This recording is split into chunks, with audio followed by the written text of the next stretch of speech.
Director Edwards, just give me a second. All right, Those who Joel. are appearing on the attendee side, they're populating, so it might take me a couple minutes here. Okay. So I see Sarah there, so I'll go ahead and promote her to panelists. And it is giving me an error, Director Edwards, for some, okay.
Welcome to the Special Meeting Board Strategic Planning Workshop, Board of Directors, Monterey Peninsula Water Management District for Friday, March 12th, 2020. 2021 at 9:15. Roll call. Yes, Director Adams, Here. Director Roberson, Here. Director Anderson. Director Anderson, I believe your mic is on mute. Sorry, here. Director Malik, Here. Director Riley, Here. Vice Chair Paul, Here. Chair Edwards. Here. Chair Edwards, let the record reflect that all directors are present. Thank you. Pledge your allegiance to the flag. Let's all rise.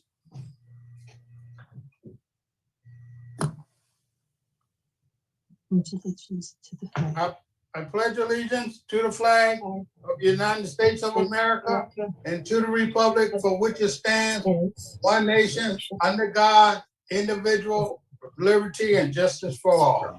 Thank you. Any correction to the agenda? Just one correction I'd like to make. We're going to open up public comment for anything not on the agenda for 3 minutes. Heidi, do we have to vote that on to the agenda? Well, you typically, through the chair, you typically do vote on approval of the agenda. So if you're wanting to add that public comment time, I think a motion would be appropriate. Okay. I make a motion that Director Anderson have her hand up, but you have your speaker off. I make a motion that we add the comments from the public to the agenda at this time. Do we have a second? I'll second that. Okay, second from Director Adams. Roll call vote. Any roll call vote, Joelle? Okay. Director Adams, Aye.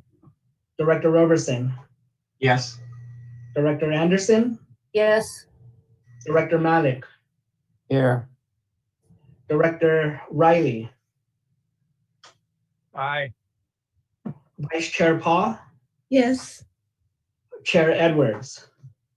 Here, approve. Yes, so Chair Edwards, the motion carries and pass unanimously. Okay, motion carry and pass. Okay, our next item will be public comment. We'll open up public comment for 3 minutes for anything not on the agenda. Okay, so those who are participating through your electronic device, please make sure that you use the raise hand function. For those who are dialing in, push *9.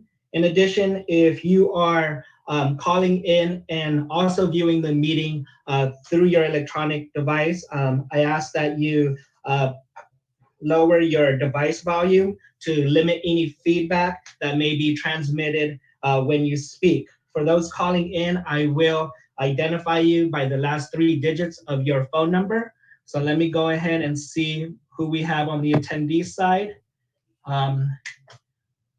Chair Edwards, we do not have any hands raised.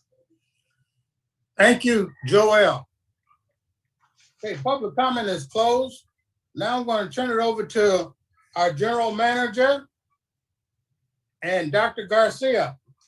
Go ahead, general manager, it's all yours. Yes, thank you. And welcome to strategic planning in the age of COVID. As you well know, normally we would do this off-site in a comfortable setting, a meeting room, or even an outdoor facility up in Carmel Valley if the weather was so permitting.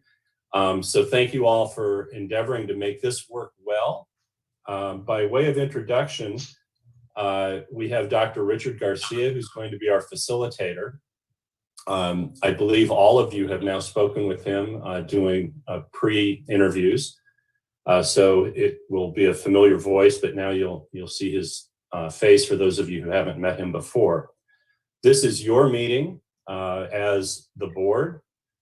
We as staff are here to support you. So you can see all of the division managers are here, but they're not going to participate in terms of trying to define goals or strategic visions or anything like that. We're here primarily to answer questions as you have them, or split hairs as that may be. But really, this is yours. And by way of kicking things off, I want to introduce Dr. Richard Garcia, our facilitator. He has experience here in the county. He knows this region fairly well. He's worked with cities and special districts, and this is an area where he has longstanding expertise. So Dr. Garcia, I'll turn it over to you. Thank you. Good morning, everyone. It is nice to finally get to see you, and certainly enjoy the time that we spent together talking about various important were necessary in order to get all of you working together. My workshop preparation really started last May. There was real strong desire on the part of the board at that time to have a strategic planning session.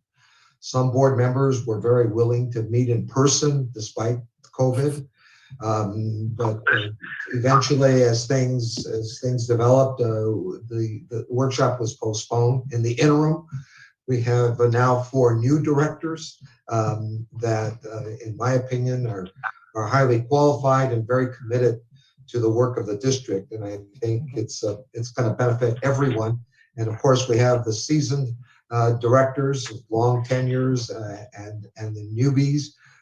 But I think having that perspective is exciting, and all of you seem to be in agreement in terms of where you want the district to go and what you want the district to be.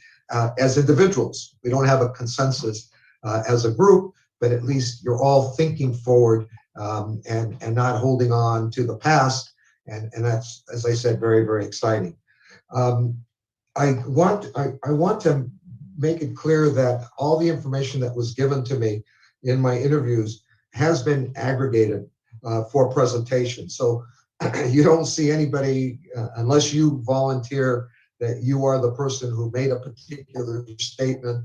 I think what you'll just see is a snapshot of what people were saying to me at that time. But I also think, again, it's important to reiterate that I've integrated the new director's comments with the past director's comments. And surprisingly, there's a lot of similarity, but I think the energy is much stronger now than it was last May in terms of what the board wants to do. Those responses are presented in my feedback slides.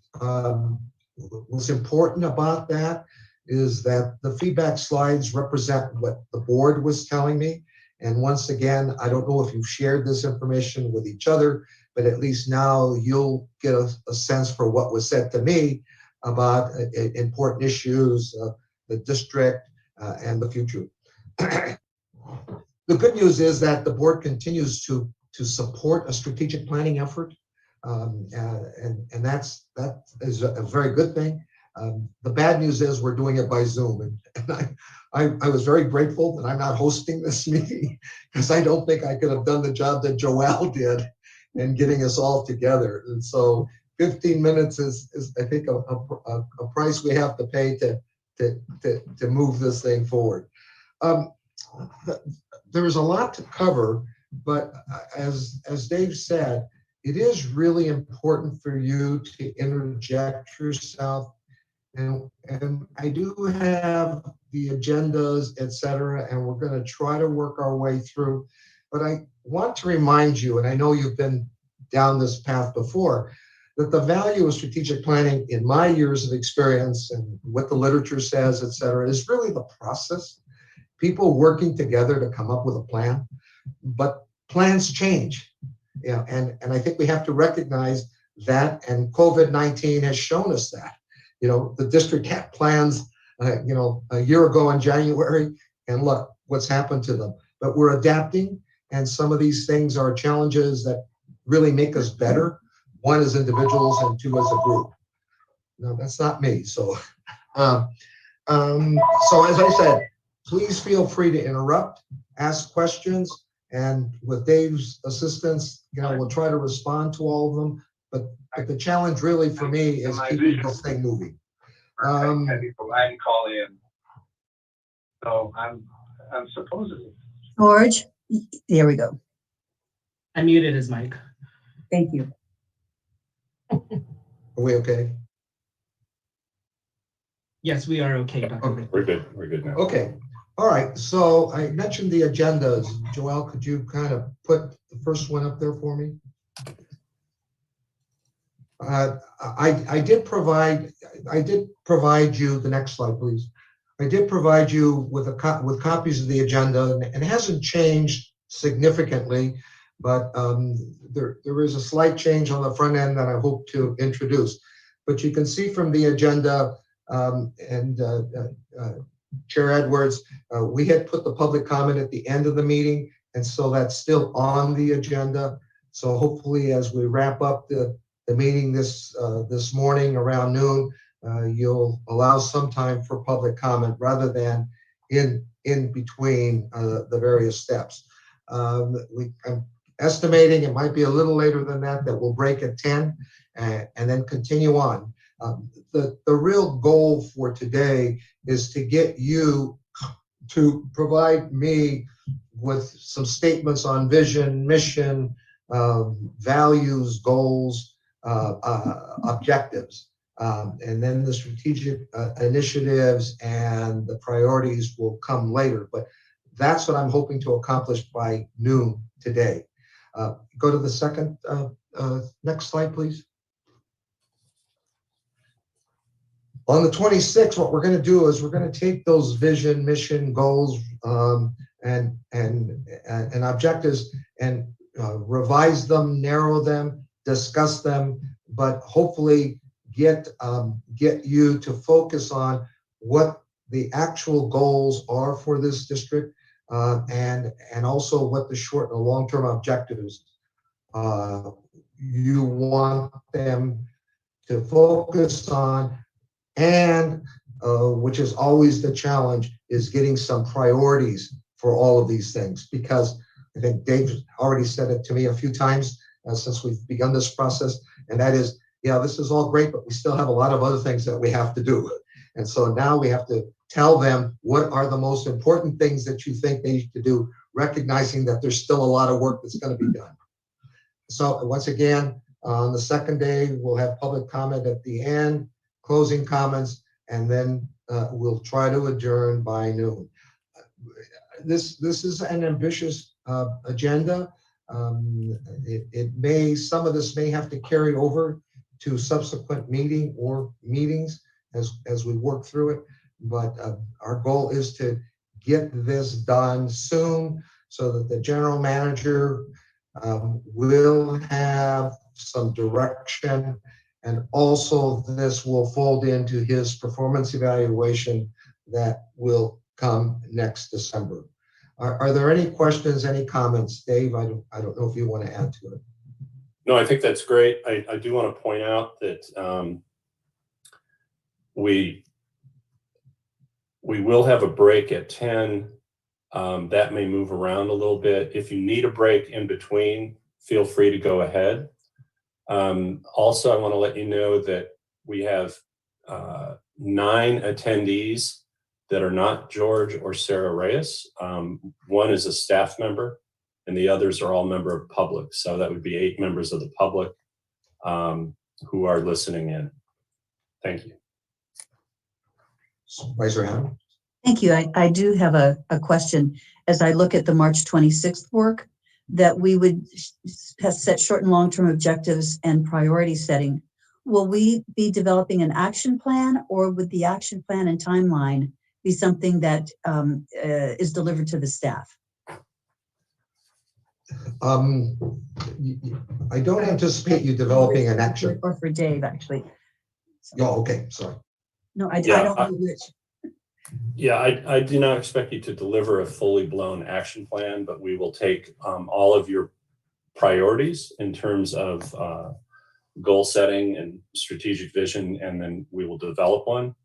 I would encourage you to contemplate how you want to develop this, even though Dr. Garcia mentioned, it informs performance objectives for the year and so forth.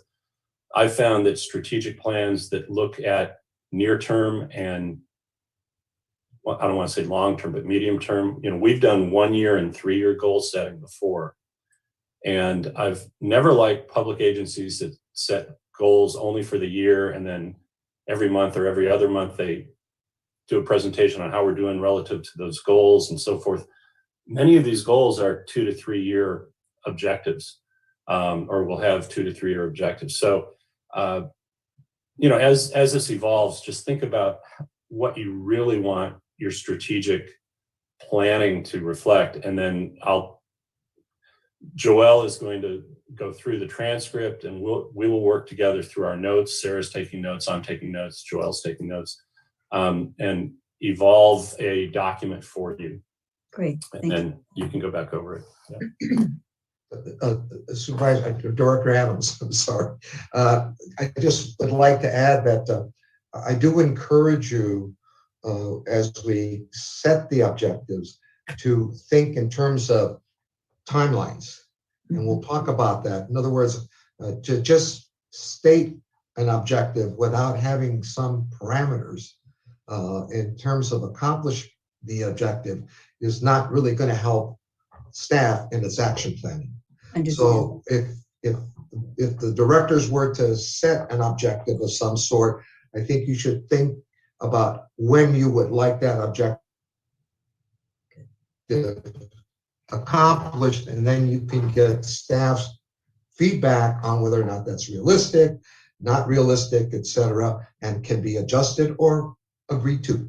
But I do think that also guides you in what is a short-term, medium-term, or long-term. And that will come out by your dates, by your time. Thank you. That's all I have to say about it. Great. Yes. So Sure. do we have a working definition of short-term, medium-term, long-term? Well, I would encourage you I to don't. throw long-term out the window. I mentioned 1 year and 3 year, but there are things that you will want to see accomplished that are not going to happen by December, obviously. And here we are, mid-March. But don't shy away from those types of things that are going to take 3 years or 4 years. We have in the past had 3 year goals that you get 1 year into it and you go, oh, it's not going to happen in 3 years because nothing's happened this year and so forth. But yeah, think about both your 10 years, but even if you have a short-term vision of not being on this board, you're establishing a roadmap for not just this board, this set of 7 people and the organization, but a roadmap for future board members and others who may come along and want to change it, which is fine. Mm-hmm. But yeah, I wouldn't set a 20-year goal. I think when you look at vision statements and things like that, that defines where you want to be in perpetuity, I suppose. But yeah, just recognize that many of the ideas that you have and the priorities that you have aren't going to be accomplished in a single year.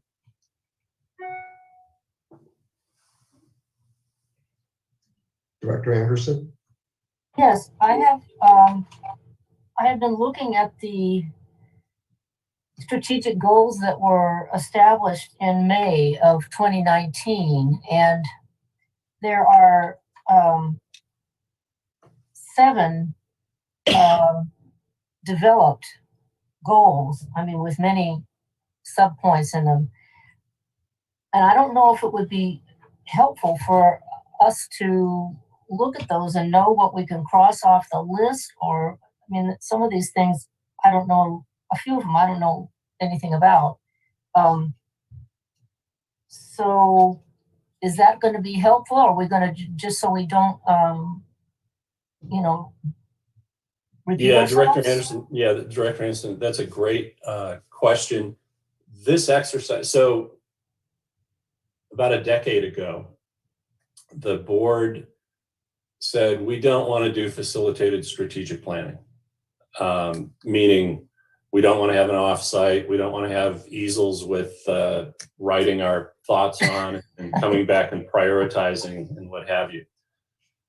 So we went into kind of a more corporate type of goal setting, interviews with each director separately, trying to find common themes, what were necessary for the near term and the longer term, 3 years.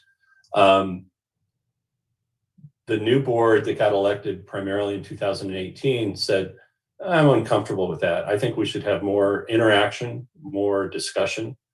And so they kind of reversed the program. So those goals that you saw in 2019, there is a follow-up that I can send you of what was accomplished. But the intent of this exercise is to move away from that former goal setting and strategic planning exercise and work more collegially and cooperatively as a board and kind of communicate a little bit more directly with each other rather than independently. And that's a byproduct of the people on the board. And so when Mayor Potter, Director Hoffman, and Director Riley formed a subcommittee a year ago, they felt the need not only to look at performance objectives for their general manager, but strategic planning for the district as a whole. So this is a different methodology. Let's throw the old stuff out. I will send you the summary of where we ended up on those 2019 goal setting. And for those of you who want to, a lot of the 3-year goals are still things that are in process. So it does inform maybe some of your discussion, but I think we should move away from that document and let Dr. Garcia do his thing and try to pull out from you, suss out from each of you what's your agenda and what do you hope to accomplish. Thank you. I would just like to add that we will be talking about those as we work through this process. So that will be a working document, but not necessarily a benchmark, but just so that you get a sense for what was considered when that occurred. So those will be part of this presentation. Thank you. Okay. Mm-hmm.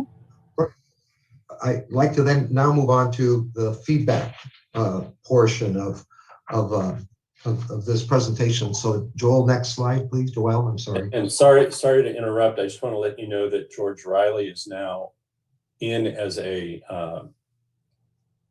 well, I think as a panelist at this point. That's correct. He is in as a panelist. Great. Can you hear me, by the way? Yes. Okay, thank you. This section is really a summary of what I consider to be some of the more salient points that the directors made to me in our discussions and their responses to my questions. As I mentioned, all responses have been aggregated, and my hope that both the tenured directors and the new directors will find this informative as you move forward. And as I said, keep in mind, anytime, even in organizational assessments, the reality is it's just a snapshot of what was said to me at that moment in time. So what we're talking about is this is the way the directors saw the district, and that may have changed, but at least this is what was said to me and should be shared with you. So if you don't mind, next slide. My first question really had to do with what makes the district special.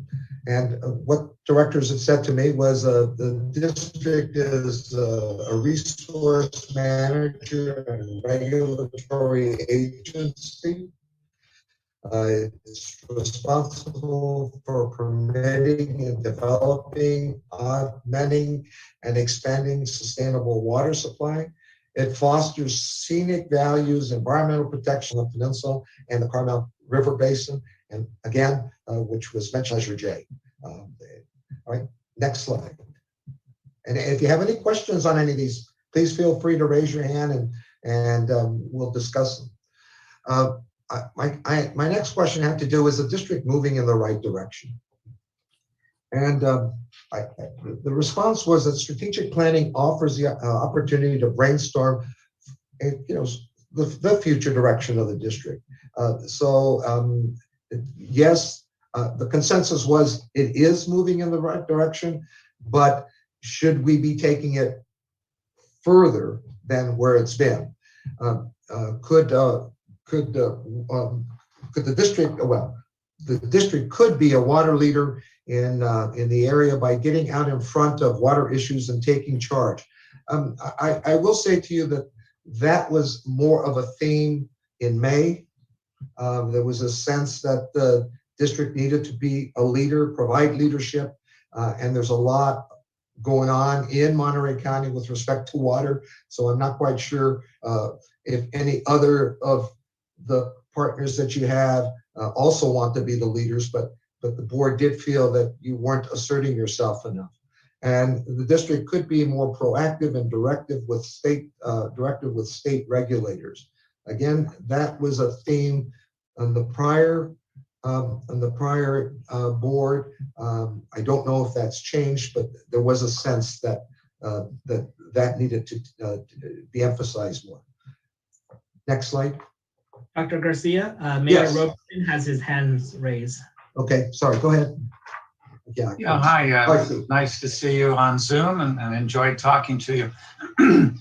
I don't know if this is the right question for a strategic plan workshop, but as I'm looking at the second and third bullets, which I find absolutely in agreement with, I'm just wondering how does that happen? In other words, how does the district be a water leader? Is that a public relations campaign? Is that holding meetings, etc.? And then it's the same as the third bullet. I know there's staff discussions between the water board as well as state agencies, which often stay at that level. So I guess I'm asking where the rubber meets the road. Those are good objectives. How does the district make those happen? Is that an appropriate question for now, or is it something that the staff would come back and say, this is how we would do it? Thank you. But if I may, it's interesting because we haven't gotten to that part of the discussion, but I can see where the second bullet could be a goal by itself. In other words, be a water leader in the area, right? But when it should stop, there'd be a period after area, because then getting out in front of issues and taking charge could be objectives that are subsets of that. Just these do both of these. And by the way, I would say if you really set being a water leader in the area as a goal, I think both of those other parts of that second part of the statement and the third bullet could be objectives. And that's where staff's going to have to tell you, this is how we're going to be more proactive and directive.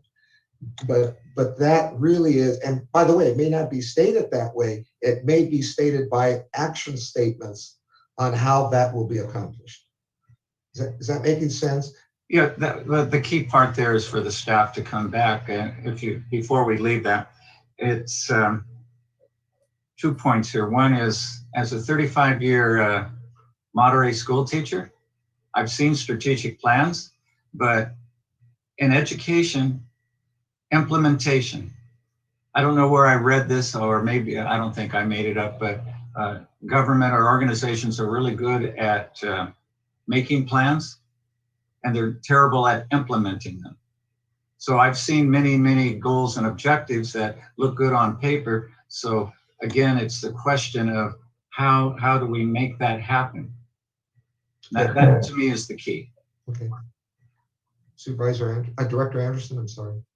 Yeah, I would suggest that started in, let's see, whatever years it was, 2019, when the general manager produce the report on how much water we actually could have aside from seawater, desalinated water, that was a game changer to produce that report that we actually could have enough water without the seawater. Mhm. And that really got the district out in front of the issues. I mean, that moved us into a different position. I think that's one of the things that got us elected, those of us who Mhm. were elected. Yeah, that makes, thank you, Amy. That makes sense, and that brings the other thing to mind. Often, especially with my city, we will have a goal or an objective and ask our staff, you need to do this and do that. And oftentimes the staff says, hey, we're already doing that. And so that's a real key here. Richard's chuckling, he gets it. So I think part of this is to just let the board know, because I know the water staff is doing a great job in this. A lot of times we just don't know. So let your directors know that, yes, you have contacted state regulators, that you are providing leadership. A lot of times it's been done already. Yeah. Yeah, and you will get your staff at some point. Hopefully that we will have the nerve to inform that you're asking for things that we cannot do. Mm-hmm. So, and that probably goes more to the second bullet point here. It's like, in order to be able to do that, what do we need to change to position ourselves to do so? And there's some interconnectedness with other goals. So, well, you also have state limitations or Brown Act limitations where government agencies can't necessarily be cheerleaders or be writing position papers on different issues, because that's not the job as well. So there are certain statutory limitations as well. And if I might, the other possibility is that if you insist on pushing a particular goal or objective, are you prepared to allocate the resources necessary to do it that you would be taken away from other important tasks? But those are the kinds of discussions we need to have. And when we get to the objectives discussion, I think I will be able to guide you in such a way that you won't set an objective that you don't have an action plan for. Get that? So that's part of this effort. Okay, can we move on to the next slide? What does a district do well? And that first bullet is lengthy, but these are things that directors were citing to me. You know, Carmel River ecosystem, the general management, financial management, scientific data gathering, engineering, environmental stewardship, water conservation, customer service, and rebates, supplementing water resources by paying for injection into the basin. Those are just some of the things that I was told the district does well. I will say to you, though, that as we work through this, I think in one of the slides that are coming up, directors have said that the district needs to do a better job of customer service, whatever that means. But most of the directors had commented that you felt they were doing a good job of customer service. The next thing is partnering with Monterey One Water on Pure Water Monterey to restore the aquifer and create new supply. That's another thing that the district is doing well. The feeling was that they're doing a good job of dealing with Measure J, and this was important, more so in May, fact-based decision making, because there were a lot of discussions about, you know, is this really necessary? And so at that time, it was felt that decisions were being made by the board because they were fact-based decisions, not just decisions, you know, in terms of feelings or emotions. Any comments or questions on any of this? Good. Okay. Next slide. What can the district do better? Here's, I guess it was very timely, the next slide, but they could provide better leadership on water issues. It follows the previous slides that said you should be a leader. Act like water retailers, which is a discussion that I know the board's going to have. Develop future plans, establish timelines for projects, be more aggressive reclaiming water, more public outreach and public input, and friendlier customer service. Those last two go together is what I wanted to point out. But I think it was a consensus of the board that there needed to be more public outreach and public input. Any comments on any of these? Well, yeah, I just one is if presumably we're going to be working towards very big changes, implementing Measure J, potentially buying out Cal-Am. These are big changes. So particularly when you are working towards really big changes, there's a even greater than normal need for public outreach. So the public knows what's happening and can support what's happening, can have input. So we have, we've got public support for what we're doing and we're listening to the public. I just think it's especially important when you're trying to make a big change.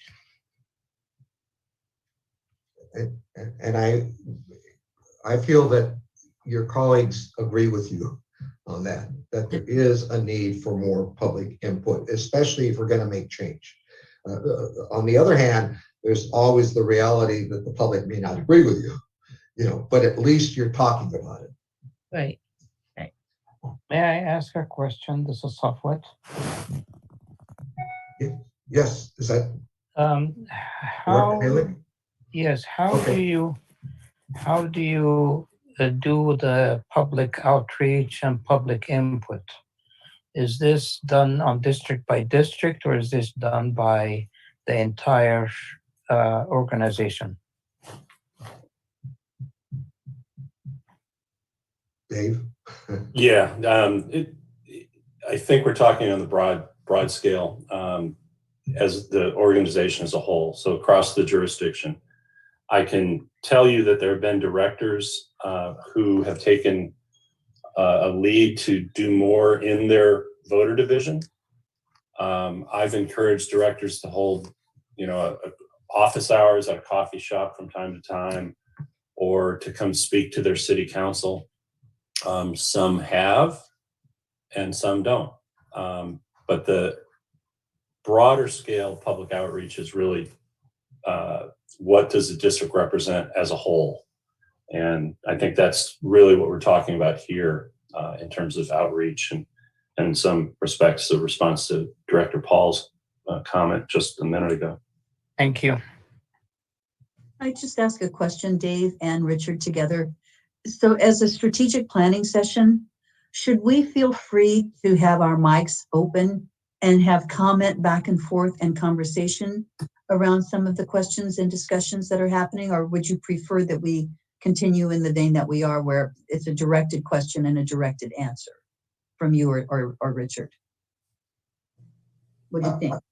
Well, my only concern about dialogue on each one of these things is we're never going to get through it.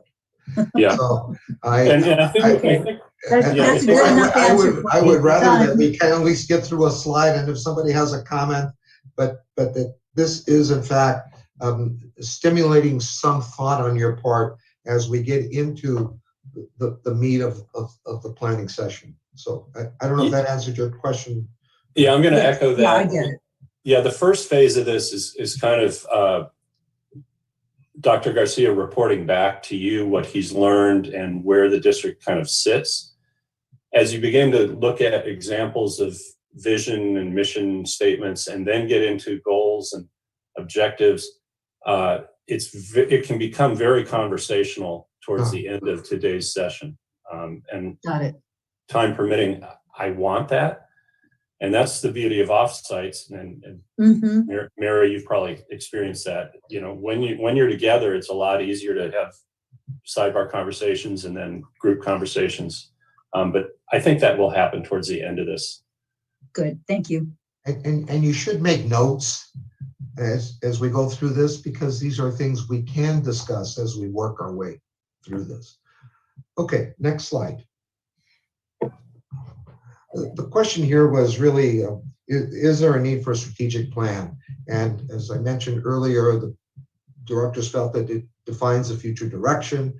There was a comment that whatever the strategic plan will be, should be consistent with the statute that created the district.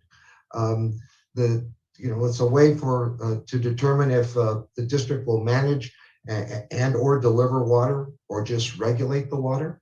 I think that will evolve from this, because that's where you are. Are you going to just regulate, or are you going to actually deliver the water? Establish realistic water needs and storage. That seemed to be an important issue, because I understood that kind of drives many of your decisions. And then plan for lifting the moratorium on the new water connection should be part of your strategic plan, because there is a need, and has been a need expressed about new developments, new opportunities that more water would afford the peninsula, should you do that. Any questions or comments on that?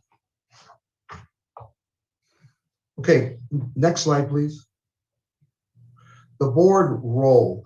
What should the board's role be? And this was, again, very important, and I asked all of you the question, but it really was very important the last go around in last May, and because it wasn't clear if the board was really doing what it was supposed to be doing. And so this is what you said.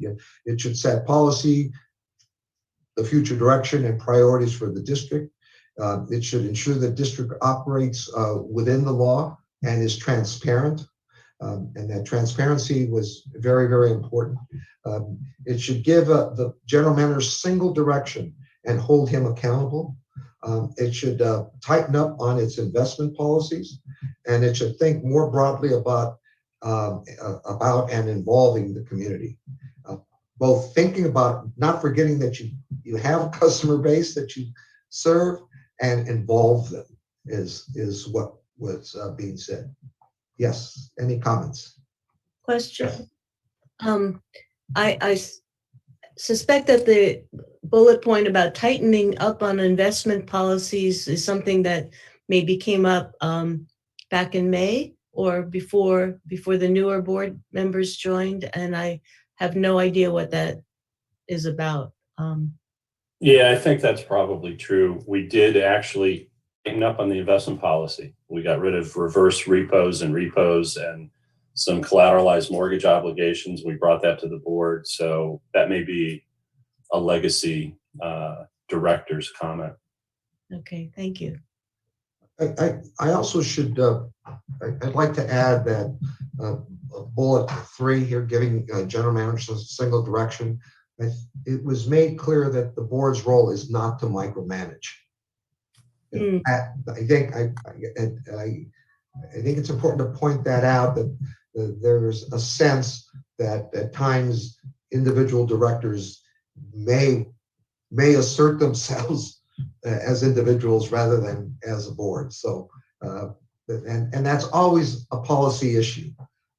Supervisor Adams could attest to that, where there are times that the board may want to, a supervisor may want staff to do a thing, but I know that there's always pushback from staff saying, hey, the board has to tell us to do it. And it applies here as well. But if any of you directors have really good spreadsheet skills, I could put you to work for a bit. Okay, next slide.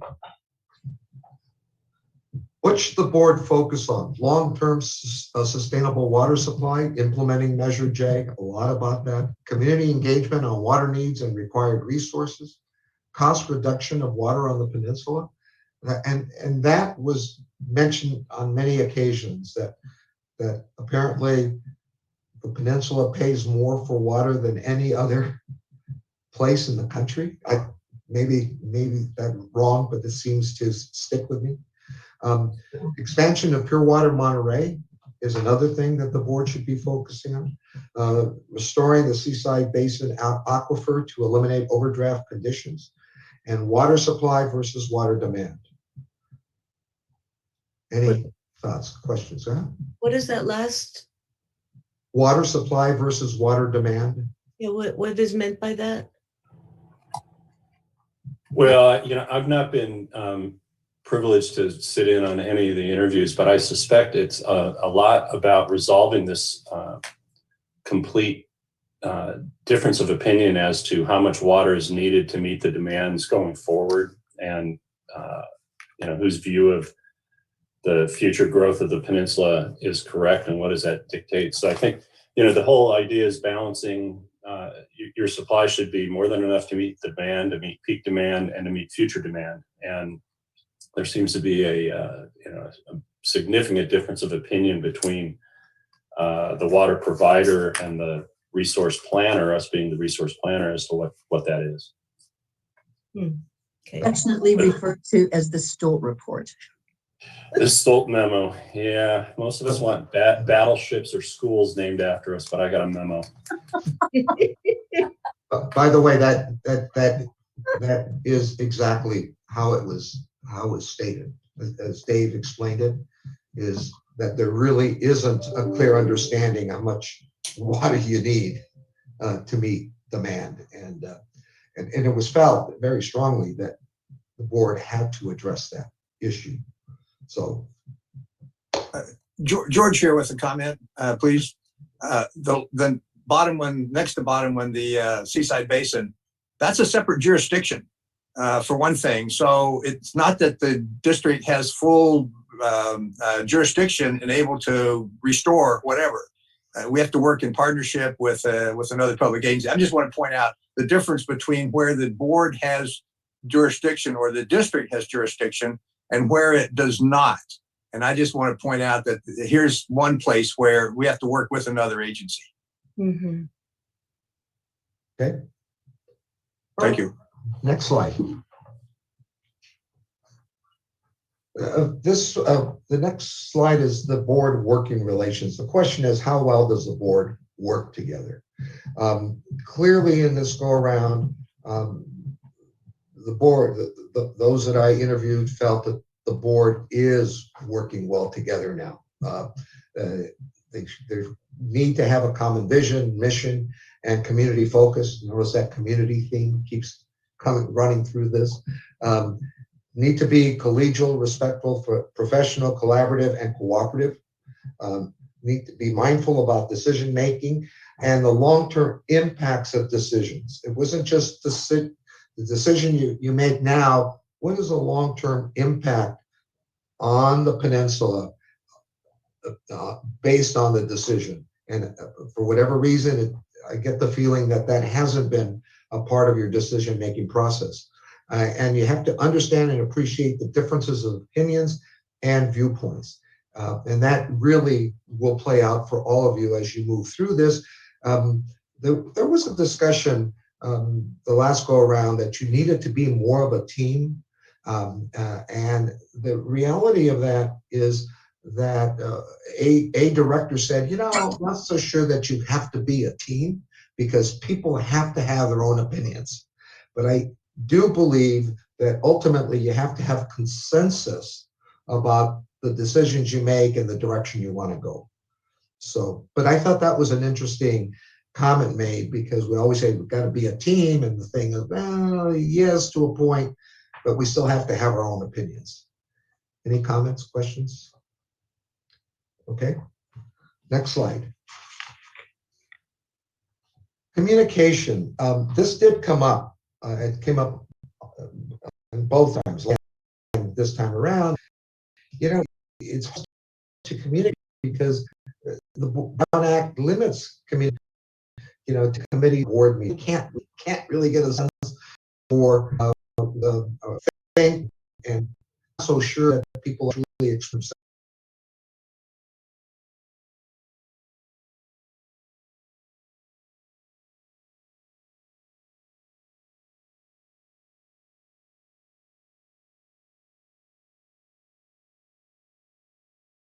Open with each other, and that's why I'm saying that the Brown Act always seems to inhibit that for some reason. And be willing to compromise. And I've worked with elected bodies where an elected official will say, I never compromise. Obviously, that gets in the way of working together. And then on communication, there was a concern that not only the board, but also staff with the board need to be succinct and to the point. That there was a tendency for some of the discussions to run on and on and on, and it would be better for all of you if get to the point, and if there are any questions that need to be answered or explained, give them the opportunity to do so. But I didn't get the sense that communications is poor. I just got the sense that it could be better.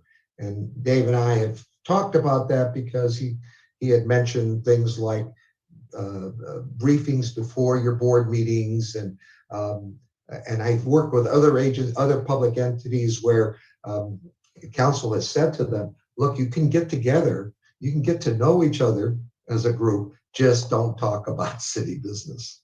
Anyway, any comments? Well, go ahead. I think am I unmuted? I think it is tricky, because the Brown Act, there's some questions we might not want to ask in a meeting because we feel like I should know that. That's a stupid question. And you don't want to expose it during a meeting. I just think that that's a human, part of human nature. But the being willing to compromise is, if you do have your own opinion and it's a strong opinion, this is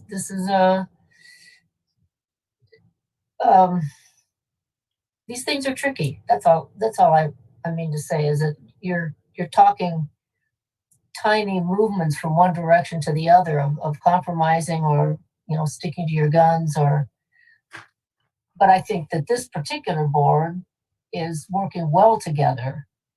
We're not just throwing up barriers, and I appreciate that. I'd like to make a comment two comments. One is that I agree with you, Amy, and I think there's a real difference between the attitude of I win, you lose, than there is toward let's be willing to compromise. To me, you're not going to give up your principles, but to have that I've got to win and you've got to lose is, I think, one of the attitudes that may have been reflected by saying be willing to compromise. But secondly, with the Brown Act, if you and I bumped into one another at Costco, we could talk about issues without question. It's simply if there's a significant, how many are we, 7? If it's 4 people together, we can't talk about business, but 3 could, because that's not in violation then. But here's an interesting question to you all. In the age of COVID, we've been restricted from actually seeing each other in person. And I know for sure that 4 of you have never gone to a closed session in a meeting room at Tarpey's with dinner.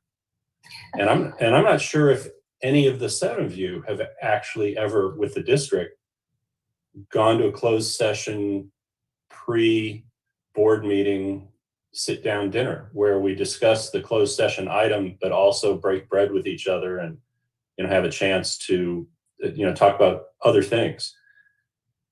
Has any of the 7 ever done that with this board? I mean, with this district? Yes, I. Go ahead. So Alvin, you're one. Yeah. But Mary, I think you came on after, I don't know if we didn't have any closed sessions, maybe 1, maybe 2. Or 3. Yeah. Definitely. But that is a good opportunity to, there's a reason to get together I don't want to do it every time. It's it's costly, and it's not an item that we should just be doing cavalierly. But when we return to full board meetings, I think that it's useful and important to have that kind of a closed session. The timing is such that people have a full day and then try to get to a 6 o'clock meeting. You do need to eat, so it makes complete sense to have some sort of some food available. So I'd like to return to that because I think it's a great opportunity. And so that's just something I want you to think about. When I was on a board 15 years ago, we would do our summer planning session on the screened-in porch of one of our board members. We posted it. The public never came, thankfully. But we did the business on the agenda, but you had a lot of time to just learn more about each other. So keep in mind the closed session opportunity and think about other opportunities. I think we're all thinking about the opportunities to get together again and to have a restaurant serve our dinner instead of having to make one every night. I think we're all waiting for that. Maybe Wednesday. So that fit the last bullet point of be succinct and to the point. I agree with you, Amy. We'll head in that direction. Okay, I have 2 more slides, and then I want to get something accomplished before we take our break. So I'm going to move quickly through these things too. The next slide, please. Okay, here is another question on staff. What about general manager? What about the staff, and what should they be doing? And the feedback I got was that staff, they have a very smart and competent general manager who does a good job, works hard, and gets things done. That was pretty much the consensus. I'm not saying that because Dave is on, that's what I was hearing. They are unified, competent, and collegial, and it's required to make expert and technical recommendations, and comfortable that staff is doing that. However, staff needs to explain their technical recommendations clearly, especially to a non-technical audience. And some of the boards are saying, hey, I'm not technical. I don't understand all of these things. Staff has to work with us so that we understand it. So I guess it's a dummy down type of thing when it comes to explaining technical things. And the other question was, I asked, my question had to do with, is there enough staff to implement the strategic plan?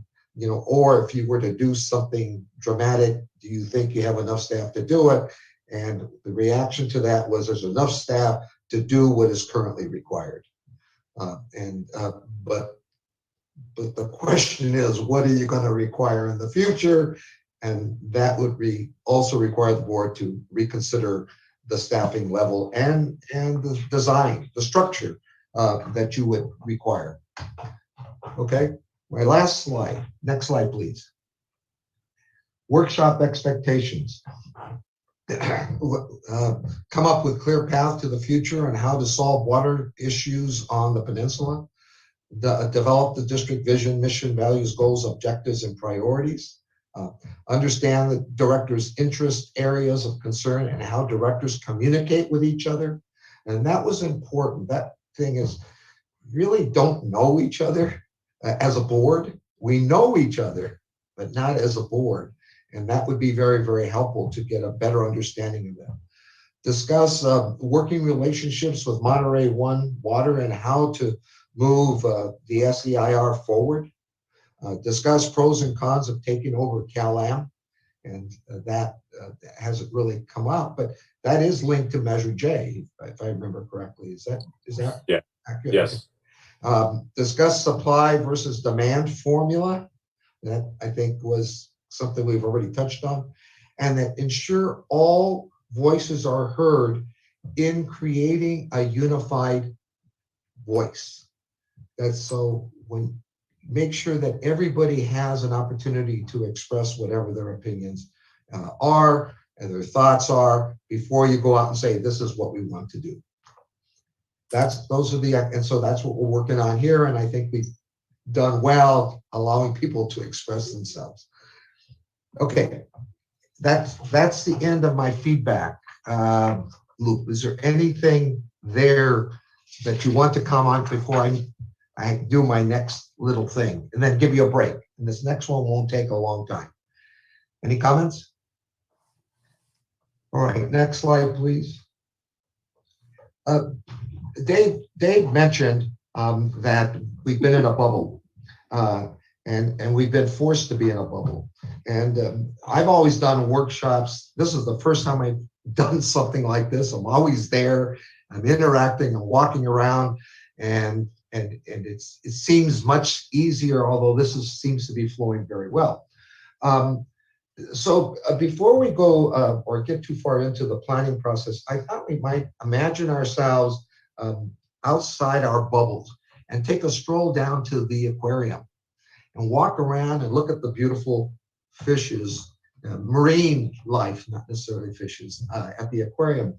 And so after roaming around the aquarium for a while, I would like you to choose a marine animal or creature you identify with. And when we come back from the break, briefly explain why you chose that animal. All right, so let's just kind of give it some thought. And then after the break, you're going to put those fins on and let me know what it is that you would like to be. Could you be that marine animal? All right, we're going to take a 15-minute break. Thank you so much. And then we'll start with your explanations.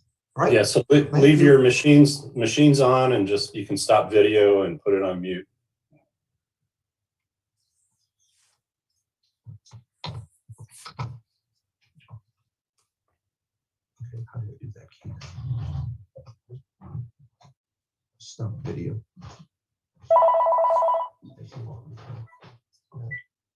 Hi. Hello.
school for a little while because we started late. I was looking at my watch and I said, yeah, but we lost 15 minutes. So we'll make it up. We will make it up at the end. So instead of 12 o'clock, look at a 12:15 or 12:30 ending. All right. I'm gonna have to leave before then. If you got to leave before, I understand. Yeah, thank you. Can we get started? Yes, go ahead. Yeah, so before we begin, I have to cue in with Mario to let him know when to start recording on his end. And then Chair Edwards, do you think it would be wise to take a roll call vote again since we're reconvening the Board of Directors meeting? No, not necessarily. They know we're supposed to start at 10:30 and it's 10:35, so we're going to start. Oh yeah, okay. Open it up. So we'll start recording now. Okay. Ready?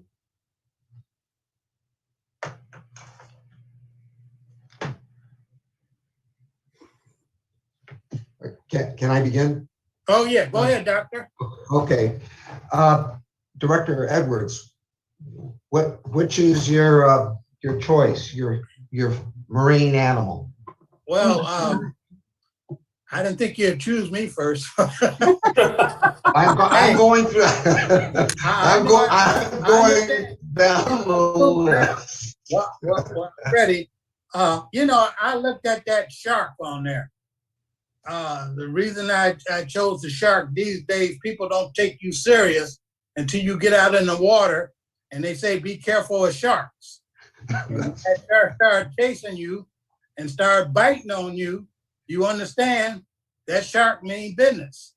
And people mean business when they say, be careful, watch out for sharks. So I choose that shark because in these days of dealing in water, you got to be sharp and you got to be able to bite when it's time to bite. So that's what I choose. Thank you. I'm not surprised, by the way. Okay, now, Director Riley, is he on? There he Oh, is. yeah. Hi. I made it. Thank you. Well, taking a lead from my leader, the current chair, I chose a small shark. A small shark. Maybe the big one really looked too mean to me, and I don't think I'm that mean.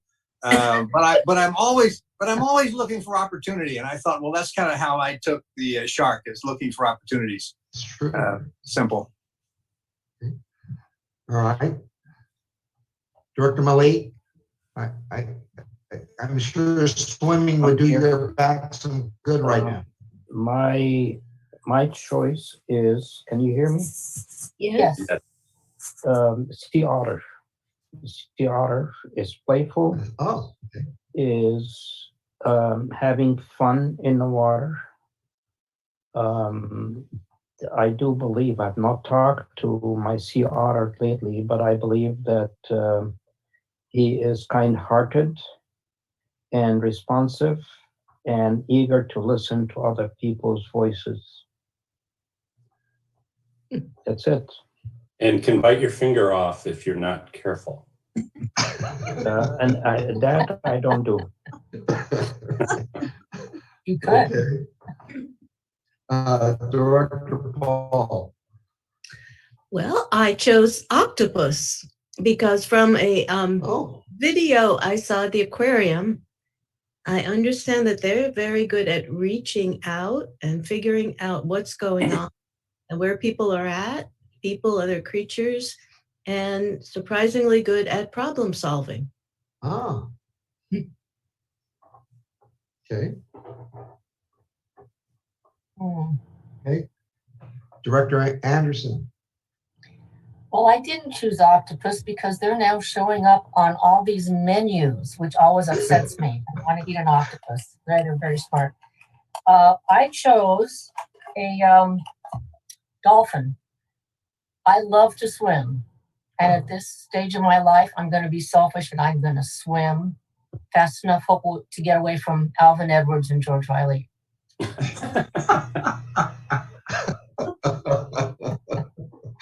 just to get away, huh? That's funny. Okay. All right, Director Roberson. Yeah, I'm going to go with the otter as well. My granddaughter had started at the Monterey Bay Aquarium. I'm not going to brag about her, just the aquarium, from early on, and she participated in many, many of their programs. And so whenever I see a sea otter, I think about our wonderful Monterey Bay Aquarium as is obviously a market driver for our economy, our hospitality, but also environmentally. Okay. Director Adams. Well, I chose a penguin. And I chose a penguin because they're friendly, they're unique, they can withstand both the hot water and the cold shoulder, and they're always well dressed. Oh, that fits. Mary, that's very good. Excellent. You do fit the mold there. Oh. Okay, great. I hopefully it does give you some insights into each other's personalities and how to work together. I wouldn't walk around with those labels on your shoulder at all, but I do think it's done a good job on that. All right, thank you. Moving to the next step. Can I have the next slide, please? He's still around. Joel, are you there? I'm still here. Give me a second, really quick. But the next, what I'd like to do is, as he's getting it up there, is that all of you have been through strategic planning, and I respect that. And facilitators and consultants have different ways of achieving this for an organization. And this has pretty much been my model over the years. It's a traditional model, but it's very direct. And it really does start for me with this pyramid, with the vision at the top, the mission, the values, the goals, objectives, the strategic initiatives, and the priorities. And I guess I'll just point out, for Director Adams' sake, that some of these, unless I haven't checked lately, but I would say that the first three, vision, mission, and values, I worked with the Board of Supervisors some 15 years ago to develop a strategic plan. And I always enjoy going to the website and seeing that those statements are still on the website. Other things change, the objectives change, etc. But excuse me, I think goals. I think those four: vision, mission, values, and goals. And so those become kind of your living guideposts as you work through strategic planning. And so just so you have an idea, all of these are important elements to a strategic plan. But as I said earlier, you recognize that this can change. And that's good too, and because you're adapting to different circumstances, changes in the environment, etc. Next slide, please. The vision. This is something I really came up with. I saw this someplace in preparing for the workshop. I really like this reimagining the future. You know, what are we really talking about? And Director Malik is an architect, etc. And I know he does that, but I don't think organizations really do a good job of reimagining the future. We dwell on the past. So what do we choose to be? And it serves as an inspiration for people when they look to dealing with the district or an organization. The one thing, and I'm going to give you some examples shortly of these things, what I've always encouraged policymakers to do is to be succinct with your vision. If you go on and on and on, you may lose the message. And it's much better to have a vision that clearly, does define what you see as the future for the organization. Next slide. The mission. This to me is, an important slide is, why does the organization exist and what is its main purpose? what do you know, I mean, when you really look at it, if you look at that rocket ship and you wanted to get solar system, we have a purpose in mind. And so I think it's important to think, why does this organization exist and what is its main purpose? Next slide. These are the values.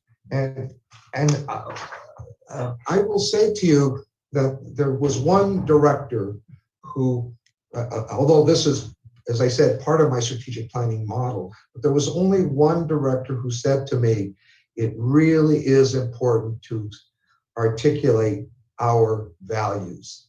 You know, what is it that's important to us? Why do we exist? And so I've given you some examples in this particular slide of value statement, core beliefs of the organization that inspire and guide choices and the way it operates and deals with people. Values are embedded in the vision and the mission.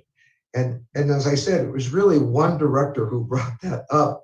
And I took it literally because I do think it's really a part of your strategic planning process.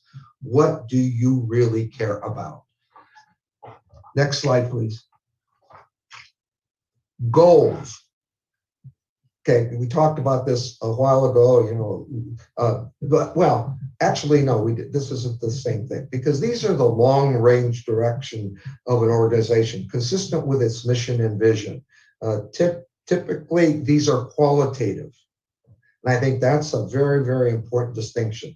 These are qualitative. They're kind of the broad, overarching things that you would like the organization to achieve, versus the objectives, which are really quantitative, because we have timelines set and should be measures associated with that, so that you know whether or not you're meeting the objectives.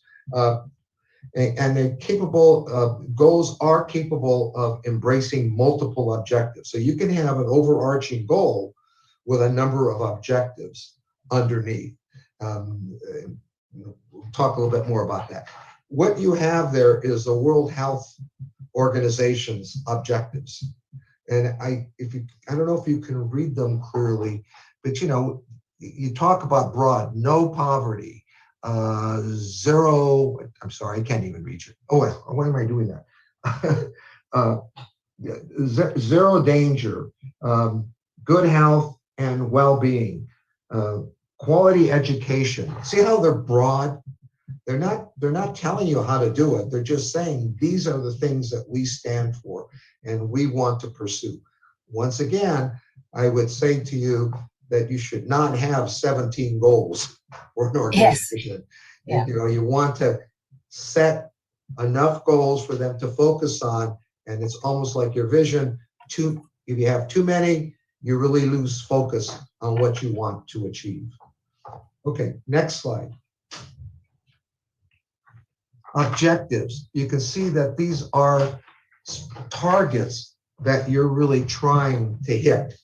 But objectives, and this is a model that I use and I've used all along, is they should be specific, they should be measurable, they should be achievable, they should be timely, and they should be realistic. So if you set, as Dave mentioned earlier, unrealistic objectives, you know, because it's not something we can do, and that either it's capacity or it's resources, or we just have too many other things that we have to do. So as you work through setting your objectives, think of them, are they SMART objectives? Are they specific? Are they measurable? Are they achievable?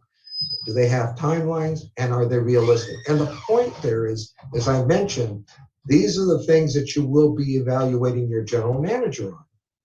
You know, and you can't evaluate his performance or her performance on this if you don't have metrics, if you don't have ways to measure it. So again, these are challenges. Next slide. Strategic initiatives. You can see, for me, the strategic initiative is really, how are we going to get to the finish line? And so they're key action programs focused on achieving a specific objective or target. Few critical projects key to meeting organization's mission. For me, and organizations define these in many different ways, but to me, these strategic initiatives are your overriding objectives. So that's okay. This is something that we feel is very, very important and we need to accomplish. And so we'll give you an example, and it's maybe not appropriate to do so, but let's just say you wanted to be the water provider on the peninsula, right? I mean, let's just say that was an objective, although it could be a goal, but let's just say you made it into an objective. You might then say, this is a strategic initiative that we want to put our resources in. It becomes a real priority for you, but it may, in order to achieve that particular strategic objective, may incorporate other objectives that don't have the same priority as this one might. Okay? That's, in other words, it is the way, in my opinion, that you say to the organization, this is where you want to put your resources. And you're going to allocate money, you're going to allocate staff, you're going to allocate time, all these things to it because it is something that's important for you to do. Okay, next slide. And the priorities, help an organization clarify its future direction, to focus its energy and to help members of the organization work toward the same goals. I look at priorities from the goals standpoint, and this will play itself out as you put your objectives, because then you will say, you have goal number one, and goal number one may have 7 or 8 objectives, right? Goal number 2 may have 3 or 4, goal number, et cetera. And you might say, well, obviously, because it has the most objectives, it's our highest priority. We've got to get to this. Another thing that would help is, where are your strategic initiatives? The strategic initiatives will tell you where you want to put your resources, and that then will define your top goal for whatever period of time. Okay, next slide. That's my model, is I was saying. Any questions about the model? And I know you don't have all those definitions, et cetera. We didn't want to overburden you with them. But if those are things that you need, staff is prepared to provide you copies of these things if they help you go through this exercise. Any comments or questions on this? Actually, I could just use some clarification. What I'm hearing you say is that the goals are really the direction that the agency, or in our case, the district, wants to go. The objectives are, how would you get there? Exactly.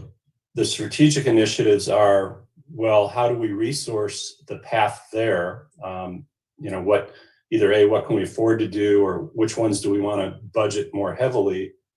And then that helps inform the priorities, which is which goals are number 1, which are number 2, which are number 3 going forward. Is that accurate? That's exactly what I'm trying to communicate. Okay, great. Each one of these things supports, your mission, your goals, etc. But this is a clear definition of what you mean by those things. And one of the problems, one of the challenges, and it is a big challenge for policymakers, is to distinguish between a goal and an objective. And as I said, I think one thing that helps you with that is, if you think in terms of goals being qualitative and you think of objectives being quantitative, measurable, you'll hit the mark sooner. But as I said, then you have to think of the resources required to meet the objective, to achieve the priority goals that you feel are important. And by the way, as you go through this in the future, the priority of the goals could change. I mean, it can change based on your strategic initiatives and what you feel needs to be accomplished. Okay? I know we're getting closer to where I need to get you, so I appreciate your patience. Next slide, please. Is it up there? I don't know if it's up there. I have this. Okay, this is what we were talking about earlier. What I've done is I've gone through the materials, the statute, the past history, and put them together, actually juxtapose what I interpreted your definitions, not your, but the district's definitions for these things are, to what other organizations that I think you can relate to say theirs are. That we're going to be talking about revising the left, the district's statements, but hopefully the information on the right can be helpful in rewriting the left if that's what you want to do. And so we're starting with the vision, and I've put the future state, what we choose to be, serves as a source of inspiration. I think in terms of what you have, the district now has, it does meet the criterion of being succinct. When you compare it to the San Diego County Water Authority and the Coastal Commission. But I am not saying to you that the Coastal Commission and the San Diego County Water Authority's definitions of a vision are inappropriate. For them, they are appropriate. And by the way, if you look at the Coastal Commission, it continues. It doesn't stop at thriving. And but when you read it, when I read it, I said, that really sounds like the Coastal Commission. And so this is, as I said, the left is what you have already stated. Ensure a public role, and you notice how you have the public there. And we've talked about in your feedback how important it was to involve how important it is to involve the public. Ensure a public role in development, ownership, and oversight of a sustainable, legal, affordable, and environmentally responsible water supply. And as I said, that could be modified, but in my opinion, it is a vision statement. Any questions? Any comments? Any comments on anything that you see? Go ahead, Director Anderson. My only comment is that I looked up what our current mission vision, and it had goals. That was adopted in May. Well, this is separate, and it doesn't say anything like that. So I think that we need to clarify what we have on our website, because on the website, I found under vision, it's quite long. And mission is a really short, succinct statement. So I'm just But there are two documents. I don't know. I guess I didn't check the website, but I'm pretty sure that this came out of that 2019 document. Well, it may be in more than one place on the website. But that's where I got it. Yeah, and I think, there probably is a bit of a disconnect here. I know that possibly 3 or 4 years ago, we did change our mission statement, but Director Anderson is correct that the website says that the Monterey Peninsula Water Management District's mission is to promote or provide for a long-term sustainable water supply and to manage and protect water resources for the benefit of the community and the environment, which is and that's the mission statement. So let's see. Yeah, okay, so Richard got that right. So what was our vision statement? Sorry. This is the vision statement. Yeah, so they're in reverse order on our website. Yeah, no, it's correct, sort of. But we're going to go through that exercise, right? Yeah. What I wanted, Director Anderson had mentioned that there are things, and I wanted to at least put those in front of you so that all the directors could see what you have been, stating as these various points. But the exercise, the next part of this is that appropriate? How do we want to change it? But anyway, this is the vision statement. And as I said, I juxtapose it to the San Diego County Water Authority and the Coastal Commission, just to give you an example of how they see their vision.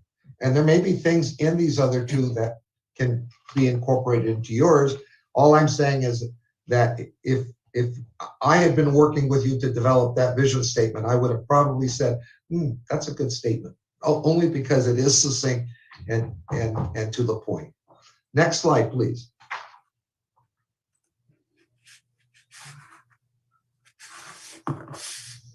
Next slide. Mission. Now here's what you're saying. Here's the one I guess you were talking about. Why organization exists and its core purpose. And it's kind of interesting now. Look at your mission statement and compare it to the San Diego County Water Authority and the California Coastal Commission. Who's to say that yours isn't correct, except is it really your mission? And the Monterey Peninsula Water Management District's mission is to promote or provide for a long-term sustainable water supply in a fiscally responsible and professional manner and protect water resources for the benefit of the community environment. And if you look at over here on San Diego County Water Authority, pretty much say the same thing. It says that provide a safe and reliable supply of water to its member agencies serving San Diego region. Of course, they do have. It's almost like the Met. So how many different members they have. And the California Coastal Commission, the commission is committed to protecting and enhancing California's coast and ocean for present and future generations. Dr. Garcia? Yes. Director Paul has her hands raised. Thank you. Yes. Well, I think I see your point that the current mission statement could be shortened. It could be made more concise, but I think substantively it tracks the authorizing statute, that tells, defines why the district was created and what its responsibilities are. Yeah. And Director Paul, if we started our mission statement with the word provide in the third line, it would shorten itself. Yes, that is a good point. I do agree with that. You don't need that. You don't need to put the mission statement of, where the pedestrian mission. If you start it with provide, it would shorten it and it would be succinct enough. But because it's going to have the heading as mission statement. Right. Can you bring that slide back up, please? Yeah. Director Riley, would you like to make a comment? I'd like to go back to the slide too. Okay. Karen's asking for it. My comment is more like the word leadership. Where does the idea that the district would provide leadership or be the leading agency for whatever it is? I'm just trying to find where would the word leadership show up in mission, goal, vision, where? Also, resource planning. In my opinion, if you're asking me, I think it's appropriate in the mission statement because the vision is that long-term view. This gets more into how are you going to achieve that vision, and you're going to do it through leadership. I mean, if you were going to incorporate that into your mission, any of these terms. But anyway, that's my opinion. Well, and Director Riley raises a good point on so what you showed on the vision side was a pretty good synopsis of our vision statement, the body, but there's a second piece to our vision statement currently on the website, which is carry out its leadership role in water resource management in a fiscally responsible and professional manner, which leadership is mentioned, but then there's also some words that are mentioned in the mission statement. So, I think the two could probably be honed a little bit where, fiscally responsible and professional manner doesn't need to be in both places. No. But leadership does appear in our vision statement. It just wasn't included in the synopsis on the previous slide. And we can incorporate that. It's wherever you feel that's appropriate, we can incorporate that, and that will be our next step. That's where we're going. And Director Paul, can you clarify on your question was where's resource management or planning? Does resource management include resource planning? I mean, is that understood that way? Because the resource planning is, I guess, it is part of managing the water supply. And I recall in the authorizing statute, or the statement of intent, the legislature saying, well, the water company isn't really capable of doing that, so we need a government agency to do that. Right. And if resource planning is basically included in the concept of resource management, fine. I just think we need to know that it's there. Right, and you're now scratching at the surface of kind of the interconnectedness of who's the retail provider and who is taking the leadership role in water in the region. What planning can we do versus what can we actually implement, given this, dichotomy between our role and the retailer's role? But it's a very, very important point. And I think they are different. Resource management is different than resource planning. The 5-year plans come from the company. The capital improvement plan comes from the company. There's a great deal of resource planning that we can't control right now. There's other resource planning that we do given our assets and some of the roles that we have. But it's an important question, I think. Is it possible to include both of them? Mm-hmm. As you just said, Dave, could you have resource planning and management? Because planning is an important part. That's what you're doing now. I mean, you're planning now, but ultimately it kicks into the management side of the equation. Right. And stewardship. I believe Director Anderson would like to comment on this. I think, like, currently, my experience in a board with doing mission and vision statements is the mission statement is the really short, succinct one, like it was with the San Diego County and the Coastal Commission. And ours currently does include management. It says manage and protect water resources. And those are really, I think that's the kind of resources they're talking about. They're not talking about building infrastructure to deliver water. At least that's how I see it. It's the, it's our environmental resources. I think the leadership part that's in the vision statement is a good place for it myself. But I'm looking at this other version that's got a really short mission statement and an expanded vision statement. So it's a little upside down from the one that Richard's proposing with the vision statement at the top of the triangle. I guess I'm looking at that as indicative of size and length as well, and maybe it isn't.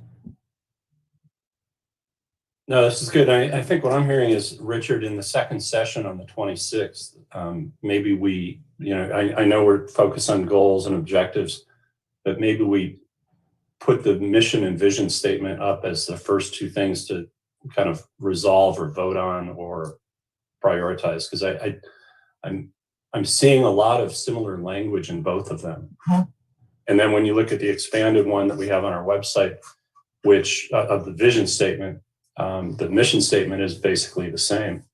There might be some clarity that can be provided. So, right, and that is why we're going through this exercise.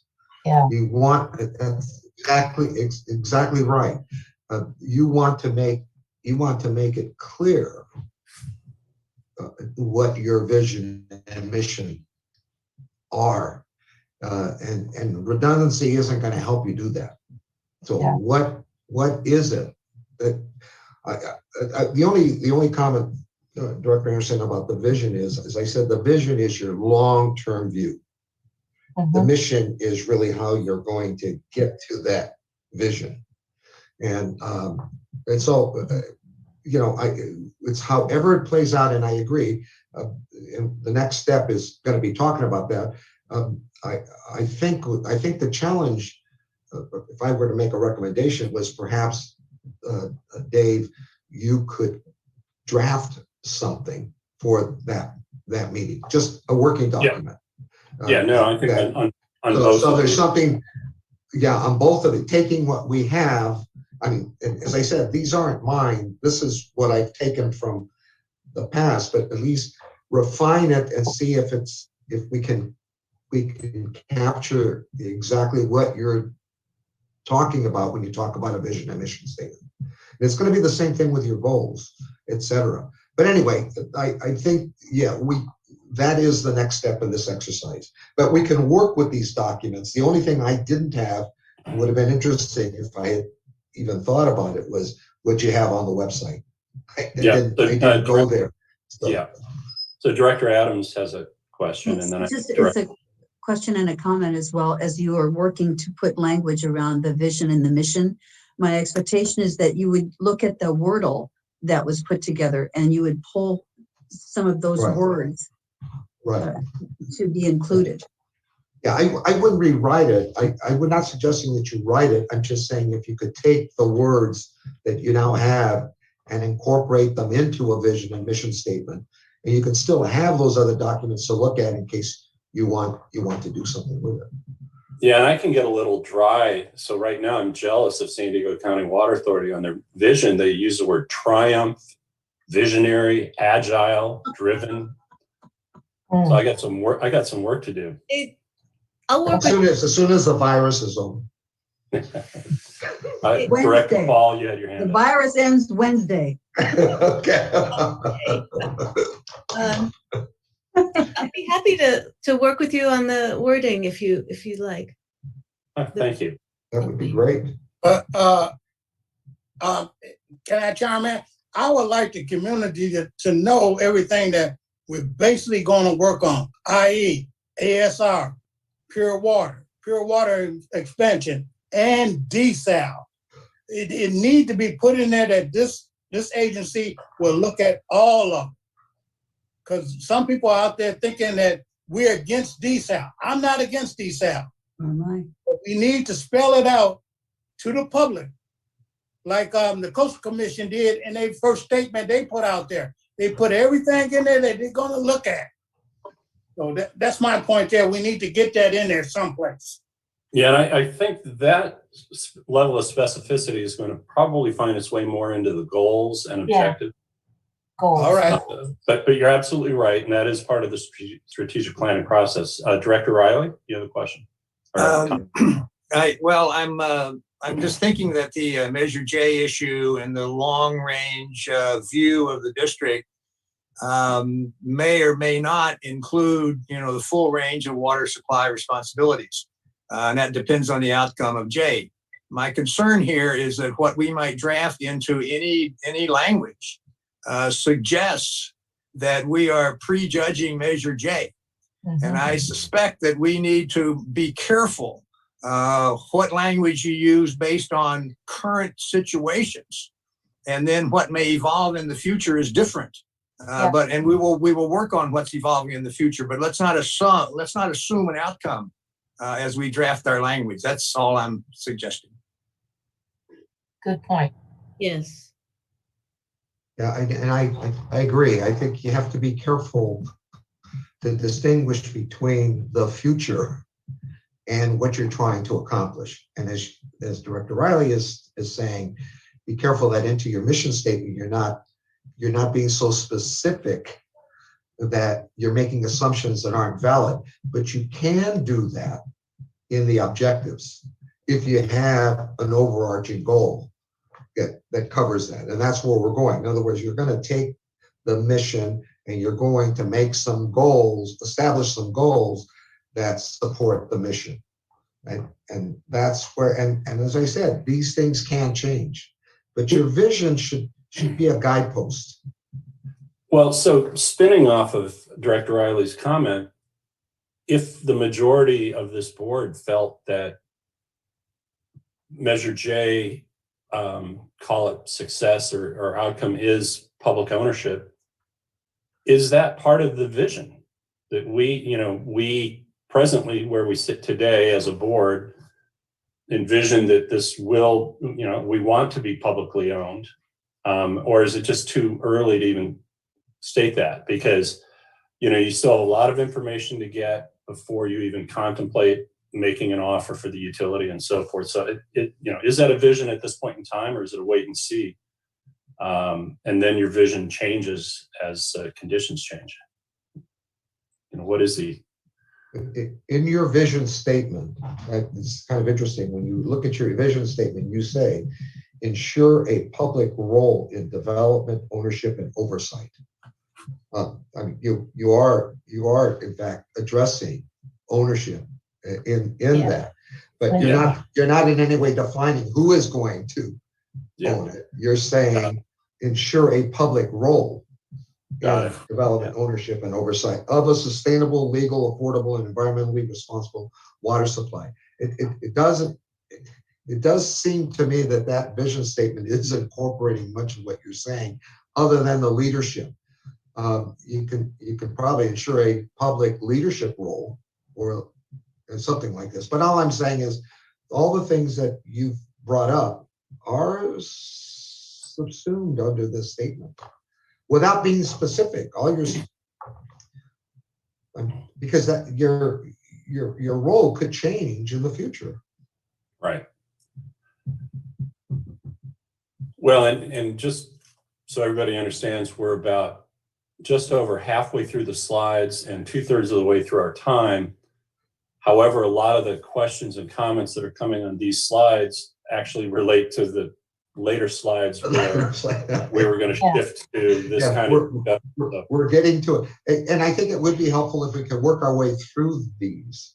But these are still documents that you can refer to and actually as we go into the second session. Because that's where we're going to do the editing, the revision, and the discussion and clarifying what it is you meant. But if we can go beyond the mission, can we go, next slide on the values, and then sure. Next slide. The values. Okay, give me a second. Next slide. Okay, this is an interesting one because why I find it to be interesting is that if you look at the district, you can see, and those were the three that the director shared with me as values. And then you look to the right side, and you can see, especially with the California Coastal Commission, I thought that was interesting when I looked at theirs because those are really much more reflective of what organizations state as values.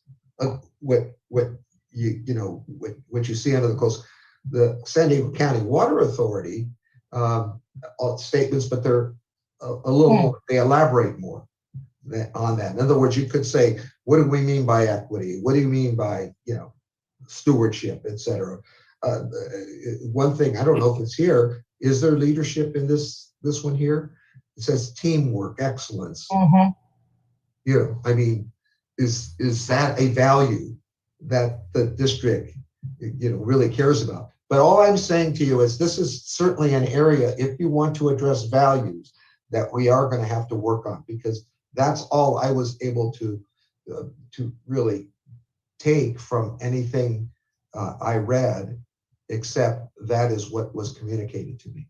Yeah, and let me point out, and I think Stephanie and Thomas and even John, some of the longer term staffers, correct me if I'm wrong, I believe the district used to also have a values statement, and the board maybe 7 years ago, when they focused on the mission and the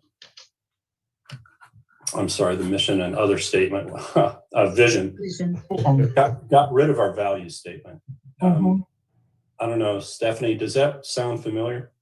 Yeah, that totally rings a bell. And I think that what we're looking at right now also came out of some of those earlier strategic plans. Yeah, so between now and our next session, I'll go back and just find the history of the value statement, what it might have been a decade ago. But once again, if the board wants to include in other words, what we're learning is that there was a time where there were values that were stated. I didn't see it, didn't have them. And so if the board wants to include the value step in the pyramid, that's going to require some work. And having another document to work with, I think would help in that discussion. Is that fair? I mean, is there some, well, we'll move on, but you can see the difference between the Coastal Commission's values, San Diego County Water Authority's values, and the Monterey Peninsula Water Management District values that I was able to discern.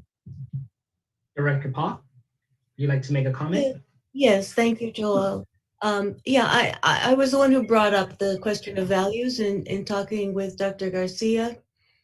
And I think of it in I think of values in almost two different contexts. And one, the three values that we saw listed up there in terms of values that guide out the exercise of our responsibilities of the district. And then the other context would be values that guide our work together as a board and staff, and board with staff. So that would be things like to respect differences of opinion, to express our opinions honestly, to seek collaboration and consensus, but respect differences of opinion, and to presume good faith in our interactions and our discussions, that kind of thing. More like a covenant of those among board members, and maybe board members and staff. Good. Does that make sense? Makes sense to me. Yeah, it's totally different from, yeah. And I mean, from my point of view, it'd be good to articulate both kinds of values in both of those. Mm-hmm. They're both just, say, guiding principles. Mm-hmm. Yeah. Mm-hmm. Separate from the work. If the board members think this is worth focusing on, I'd be happy to try to develop this more.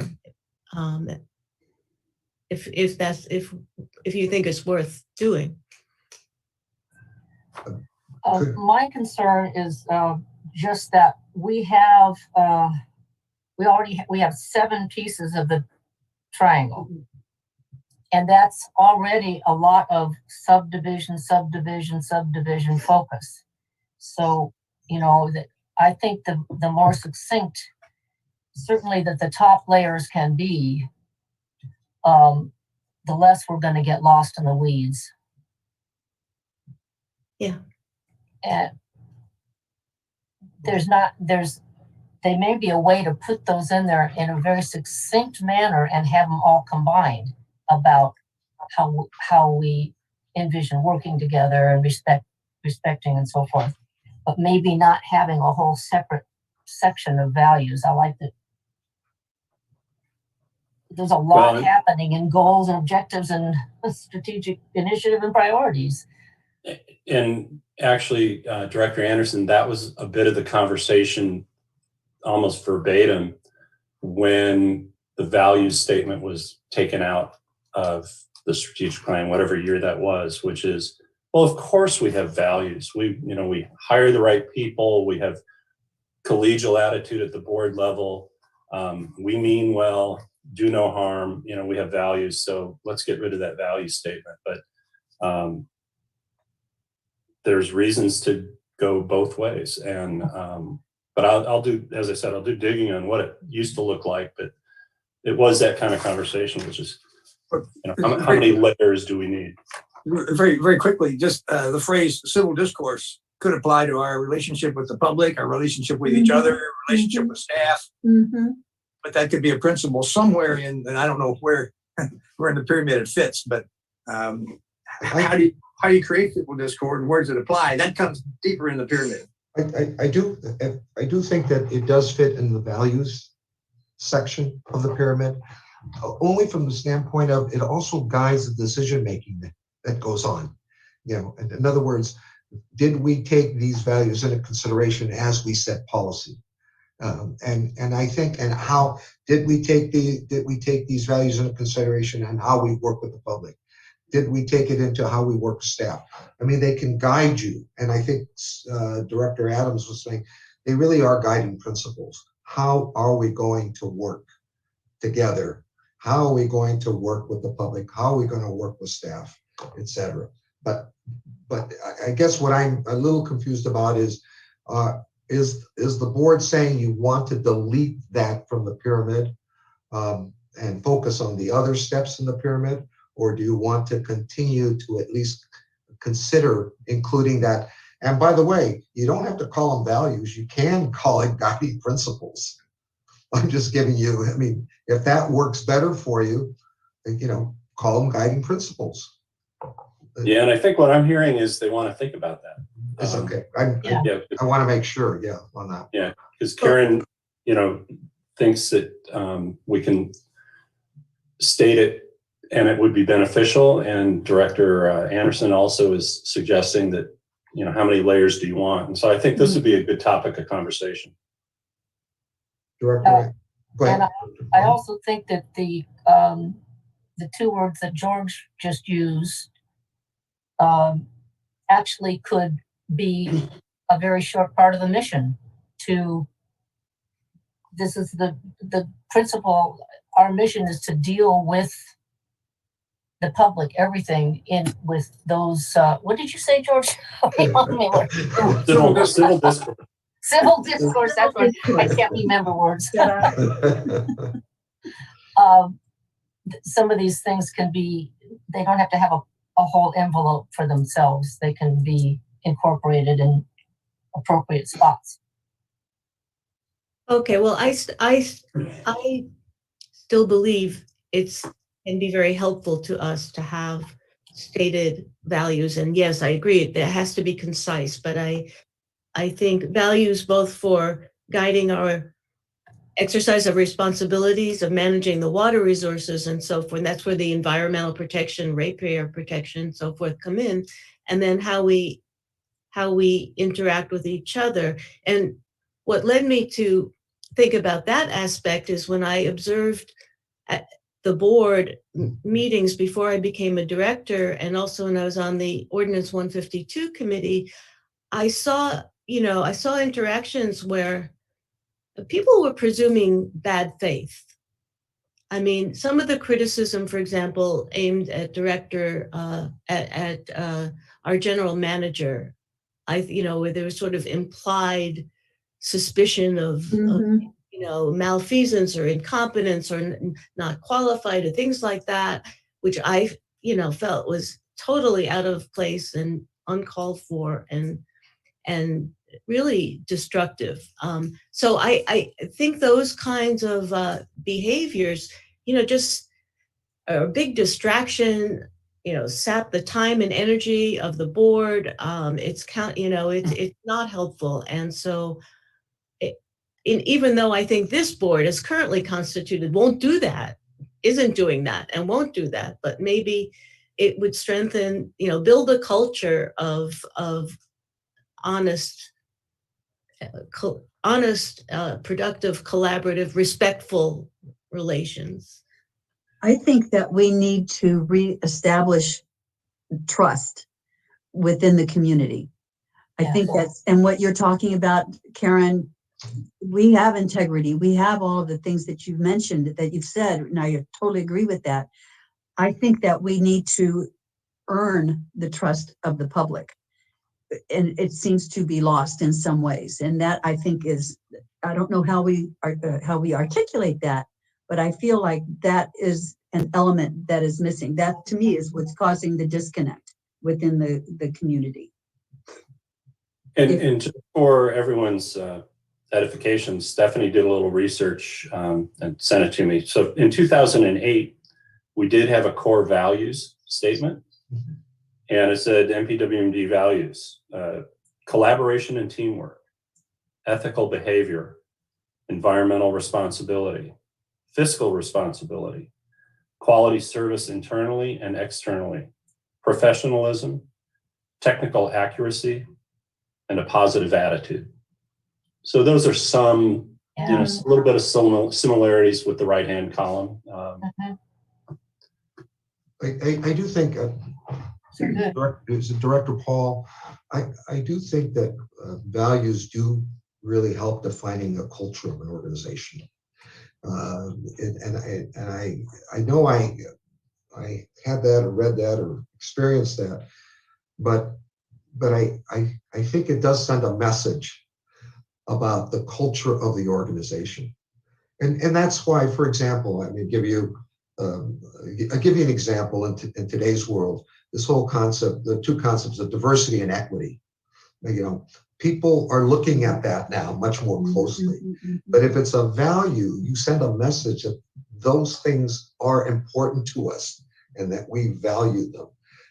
So I do think there is a correlation between values and culture, and it does send a message to everyone. Anyway, customer service is another example. If you value customer service, you're in essence telling your staff that, hey, if we're getting feedback that this is not what we're doing, you are not behaving consistent with our values. And as I said, it is the culture. And I can't define the culture of the district. I don't know what it is, but it would be interesting to see if the district is in fact following some kind of guiding principles with respect to values. Anyway, that's my whole thing. So I support that. I would like to have a copy of a few of these things for us to look at as far as materials. If those were sent to us, that would be useful. That was very succinct. Thank you, Stephanie. Yeah. Thank you. Yeah, so by the way, this presentation will be sent to you probably this afternoon. So you'll have this. Some of the old, I know that 2008 may not have been the same values that were eliminated in 2013 or whenever. So that we'll do it. We'll go back in and we'll get you some of the things from history as well. And this is actually, we're trying to get to that point where we're really going to have this discussion on the 26th, you know, that we just can't have now. But we're just putting all these things out for you to think. And I'm really happy that the presentation is going to be shared with you, because you'll have the notes and you can mark it up and then be ready to talk about it on the 26th. Can we just move on to, although it's important, I just want to finish this section here. The next slide are the goals, and why I want to move to the next slide. This is a very telling slide, and by that, the San Diego County Water Authority has so many different entities that, like the Metropolitan Water District, that there was no way to capture what they had as goals. So, but the Coastal Commission did in fact provide goals. But look at the number of goals that the district, that I was able to extract from either conversations or documents.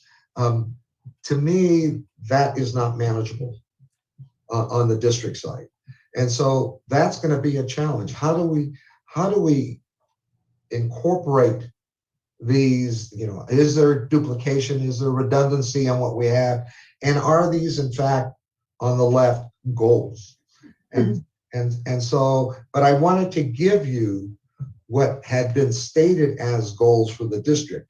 And I think I did in fact, I mean, for example, it's a very common statement in goals and strategic plans is promote and enhance organizational efficiency and effectiveness. That is a common statement that organizations do use. But you see how broad it is? What do you mean by that? So you would have to have some objectives that really support that particular goal. Protect and enhance the district's financial resources. Is that a goal by itself, or is that really something that's subsumed under the promote and enhance organizational efficiency and effectiveness? Right. You see what I'm getting at? That's what we have to work with. This, I mean, you really don't have to state anymore. We need to work with these, eliminate what aren't, or say this is, we need to make this an objective rather than a goal. And so, but all I'm getting at, this is what, I mean, as far as I can tell, can an organization really achieve all these goals? And rather than narrowing that to what you really want them to focus on. Well, and Director Adams, the last one is still public trust and confidence. Mm-hmm. You know, is that a goal, or or are you going to subsume that under?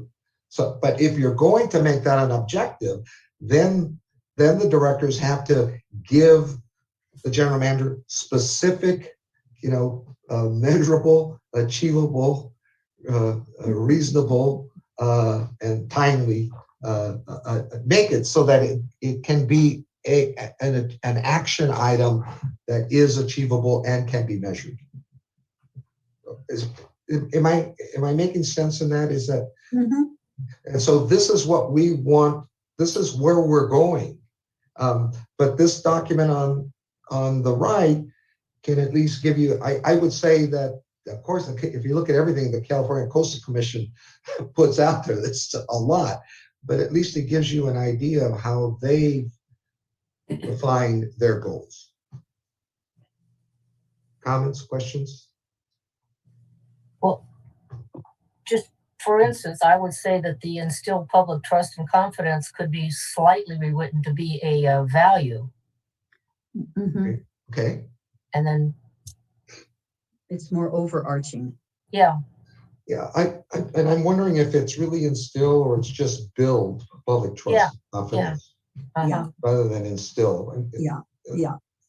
I mean, that to me could be a value, or is it really? Yeah, because it follows from if we act with integrity and communicate clearly, that will promote trust and confidence. So. But it is true, as Director Adams has mentioned, is that trust is earned. You have to earn trust. It's not given. It's earned. And so, what are those things that help you earn the trust? Yes, Director Adams. Yes. So I want to be sure that Dave nor anyone else feels that by talking about trust like this, that the community has no trust in us. I don't think that's in it all. I think we should talk about continuing to build on or something like that. I'm conscious of that.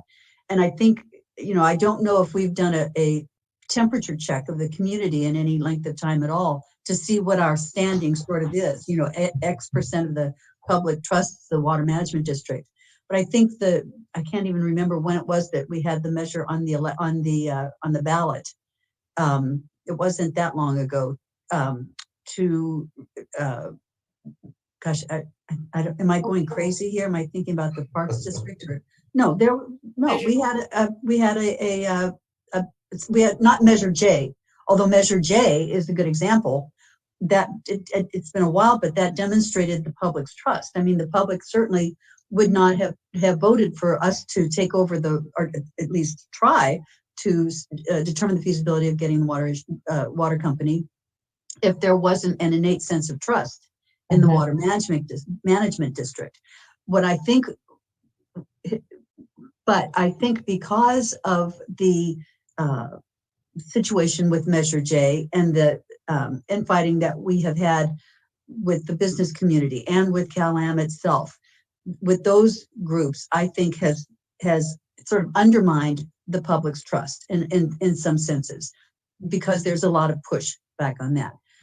So I just wanted to make sure that we are not thinking, especially as a newly kind of forming board, that the community has no trust in us, because I don't believe that that's the situation here. And I think that our new board.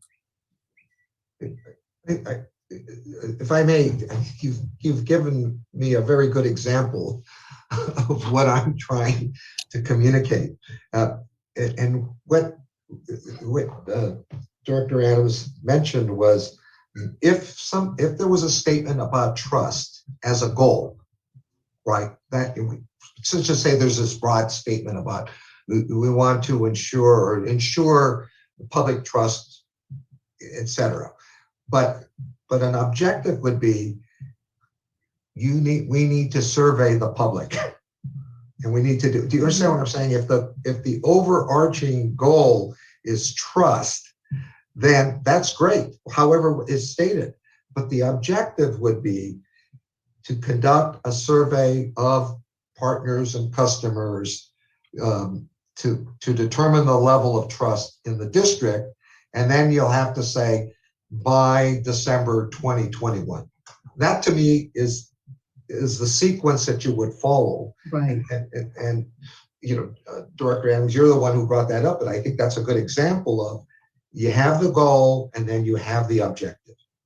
And then what you know, that may not, and so the next time around when you deal with trust, it may be that we want to take certain actions that will build trust. I mean, and be specific with the actions. I don't know, have a community forum, you know, however you want to do it. So, but you need to first know, does the community trust us?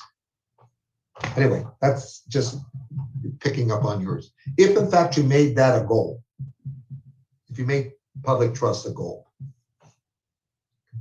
Okay, anything else on this?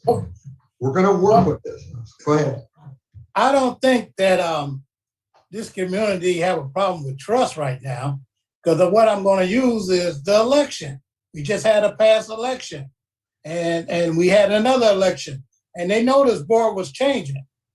So I don't think that trust is a problem, because they elected people that's going to drive in a certain way, which way we are going.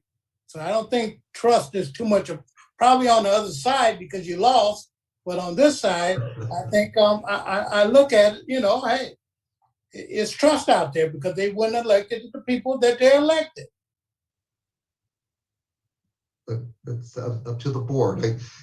I think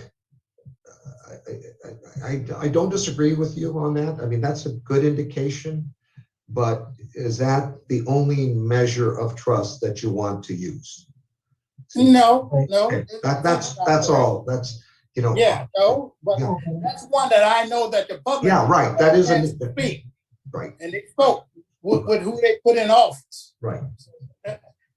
That's over I go this year and the 2 years before that.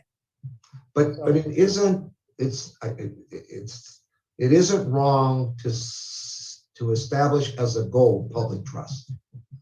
No, that's what I'm saying. And now how do you measure that though? And how do you gain it? Because I said, as we've said, it's earned. It's not given. That's right. If you have it as a goal, then how do you know you have the public's trust, other than to say we're going to have an election every 2 or 3 years? Anyway, that's just a thought. Yeah, and anecdotally, and I know we want to move on, but you know, I can tell you that when the board was supporting a desal project, and your general manager is kind of an extension of the board, we had enormous trust and appreciation and friendship from the business community, the business coalition and all their members, and a sector of the public. When we changed over and Measure J passed, and some very good considerations about the size and the costs of the desal project came in, and the ability to actually expand Pure Water Monterey, is the folks who used to be skeptical of the district and a little untrusting of the district and suspicious of the general manager suddenly became our best friends and enormously trusted the district. And we lost the friendship and the support of the business community. So, you know, we're a polarized community in that there is, at any point in time, probably 50 to 55% trust out there for this organization. And the goal, I believe, is to say, you know, we're not evil. Our intentions are good. Right. And come with us and see why. And then maybe we can convert that to 70% saying, wait, we do trust the direction. It is making sense. And I think that's been part of the problem. It's just been too easy to say, well, I liked you yesterday, but today, you know, you've changed and I don't like you. And then the other folks say, well, I didn't like you yesterday, but today I do. And that's been an issue for us. Somehow you've changed. Yeah. But I do think what is important for the board to acknowledge is that I kept hearing about trust. I mean, that it didn't come from one source. Okay? Right. You know, community input, reaching out. Trust was kind of an underlying theme in that. And I don't know if that means I want everybody to like me, but I do want them to trust that I'm going to do what's right for the community. Well, and I think Mayor Roberson could probably tell you that this is not a new issue with the district. Yes, really interesting discussion, but I think the point being made here is this is an elected body. And if you're not trusted, you're gone. And I've been, since the inception of the water district, what year was that, Dave? I forget. 1977. Okay, 77. It was 4 years later that I was on the city council, my first start on the city council. And that's where you're all supposed to say you don't look that old, and sorry about my rat terrier in the background. But I've seen the pendulum swing from, for lack of a better term, pro-growth, controlled growth, pro-growth, controlled growth. I've seen the nature of the board change numerous times over the years. And I've seen the community change, as you recall, when the potential dam was voted down by the people. And there was actually a referendum to disband the water district. It went up to Sacramento and got assigned to committee, which is the elephant burial grounds, and never saw the light of day again. In my opinion, I think this board is reflecting what the public is looking at and has a level of trust that probably hasn't had since the bad days, if I can put it that way. But it's an elected body, and you find out really fast who your friends are when it's election time, and you also know if you're doing the job or not. It's the ultimate. You can't do that with your general manager, with my city manager, and so on. They're not up for re-election. They serve at the pleasure, of course, their board. But ultimately, an elected body's success and trust level is judged at the ballot box. Director Adams, you had your hand up? I didn't.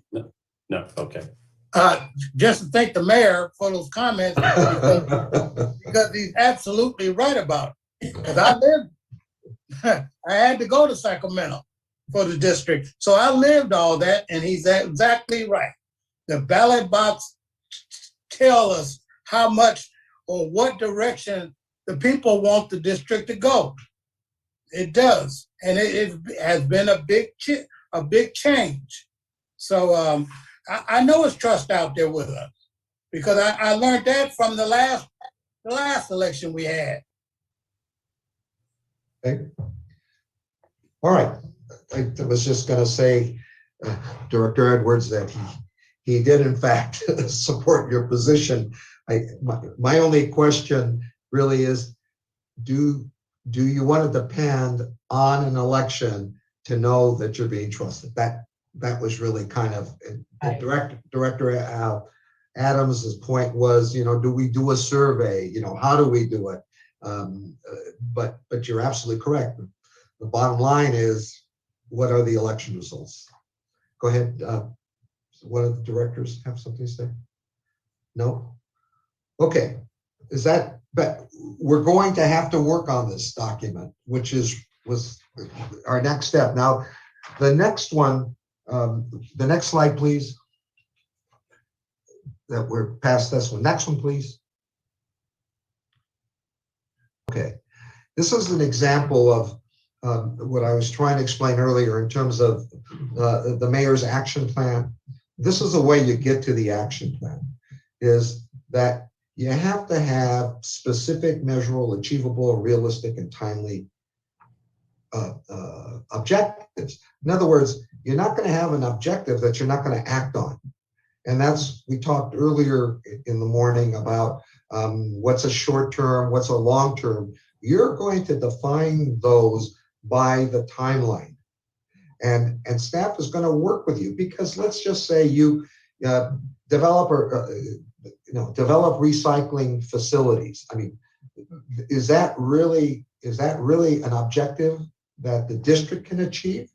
Are you going to develop the recycling facilities? But isn't that one where you're going to work with was it Monterey One Water to achieve? So I think your objective would have to be much more specific than develop a recycling facility. You know, what do you mean by that? But let's just say, work with Monterey One Water. But then you're going to say, well, and to develop a recycling facility, but then you're going to say, we want to do that by June. Well, that's not realistic. You're not going to be able to do that by June. But that's where Dave is going to say to you, using that as an example, okay, that's a good objective, but we're not going to be able to achieve that until 2023. I just using that as an example. But then to the mayor's point, there may be things that you can act on, but you have to tell them what those things are so that you can say, we did it. But anyway, that's where we're going with the objective. This is what I took from your documents. These were things that the district has said are objectives. You're going to have to ask yourself, are these objectives, are they quantitative? Are they timely? And do they fit under a goal? All right. Does that make sense? That's where we're going. So all I'm saying, this is what you're working with, and this is what we would do in the next step today if we had time. Are these objectives? And I don't think there's a limit to what the objectives are that you as a board think you should be focusing on. But then again, realistically, you're going to have to narrow that into what I would call the SMART objectives. And you can look over here, even on the right-hand side, in looking at the Coastal Commission, what I don't see is a timeline for these. Again, it kind of gets to what the mayor said is, oh yeah, you have all these things you say you're going to do, but when are you going to do them? So what happens is really nothing gets done except what you're already working on, right? But if you're specific enough with them, you're telling the general manager and staff, these are the things we want you to achieve by boom. Of course, it's going to take a discussion between you and the general manager about what is realistic and what is not. Is that fair? Because as I look, okay, maintain the commission's equipment, network, and information systems. What does that mean? I mean, what is that? Staff could say, yeah, we're doing it. But how do you know they're doing it? Because you haven't really given them anything that you might be better off just listening to maintain or refurbish the commission's equipment, trucks or whatever. Mm-hmm. At least be specific on what you want maintained and or completed. Anyway, those are just two examples. I'm not saying, in fact, I don't think either of those are doable in a strategic plan because they're just too broad. Okay. So we need to work on, what I take away from what you just said is that we need to work on this. Exactly. If you want the organization to achieve things. Right. Exactly. Yeah, but as an example, if it was a goal to maximize the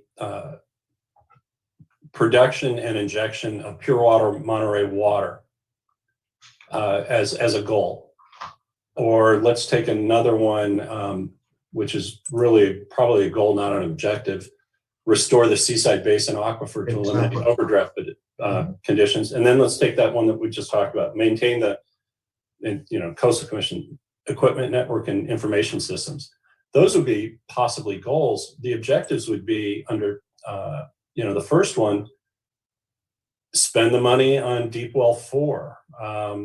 Perfect. We'd come to you and say, well, to get all 4 wells working together instead of resting one, we might need a pump station, and that might cost anywhere from $350 to $500 million. Well, yeah, let's look at getting that pump station. Let's look at, what 3 things do we need to do to actually maximize the production and injection of water? And then when you get, and so the other one, well, let's just go to communications. We may say, come to you and say, we've been hosting everything in our site, which is subject to risk. We need to move to the cloud. We need to have new servers. That would be the way to really modernize our system, which, for your edification, we've already done. We did that last year and a half. Yeah. But that would be then,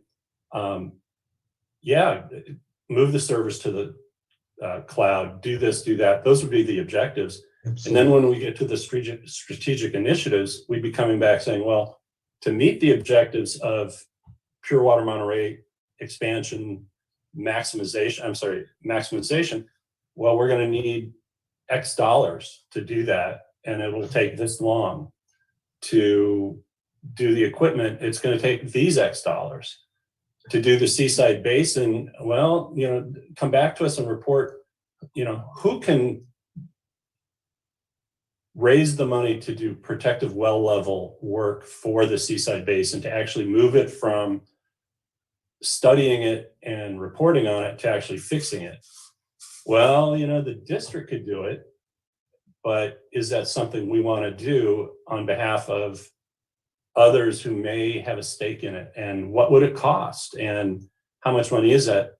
And that's where you would say, well, okay, that's not a priority for us, because it shouldn't just be our obligation. So going from the goal to how do we achieve that goal to what's it going to cost and how long is it going to take are kind of the steps in my mind that we'd be doing. And that's going from goal to objective to strategic initiative. Absolutely. And then once you look at all 3 of those, you go, oh, wait a minute.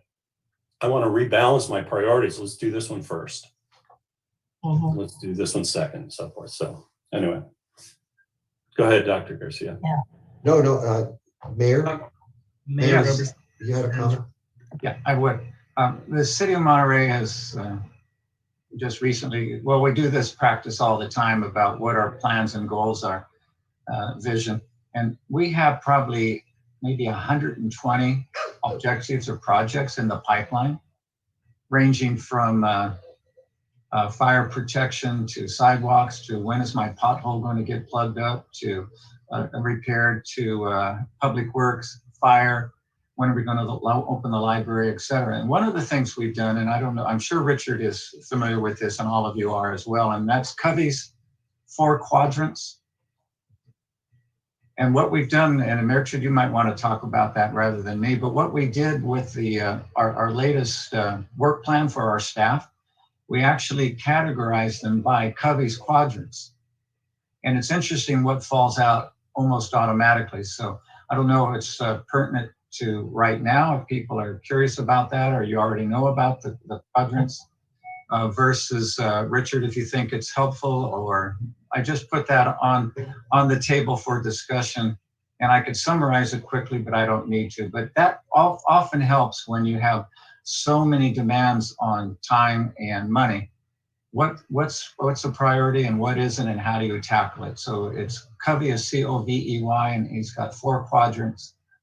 General Eisenhower used it, I believe. Educators use it a lot. Unfortunately, there's one of the quadrants that we spend a lot of time on is unimportant and not urgent. That's the worst quadrant.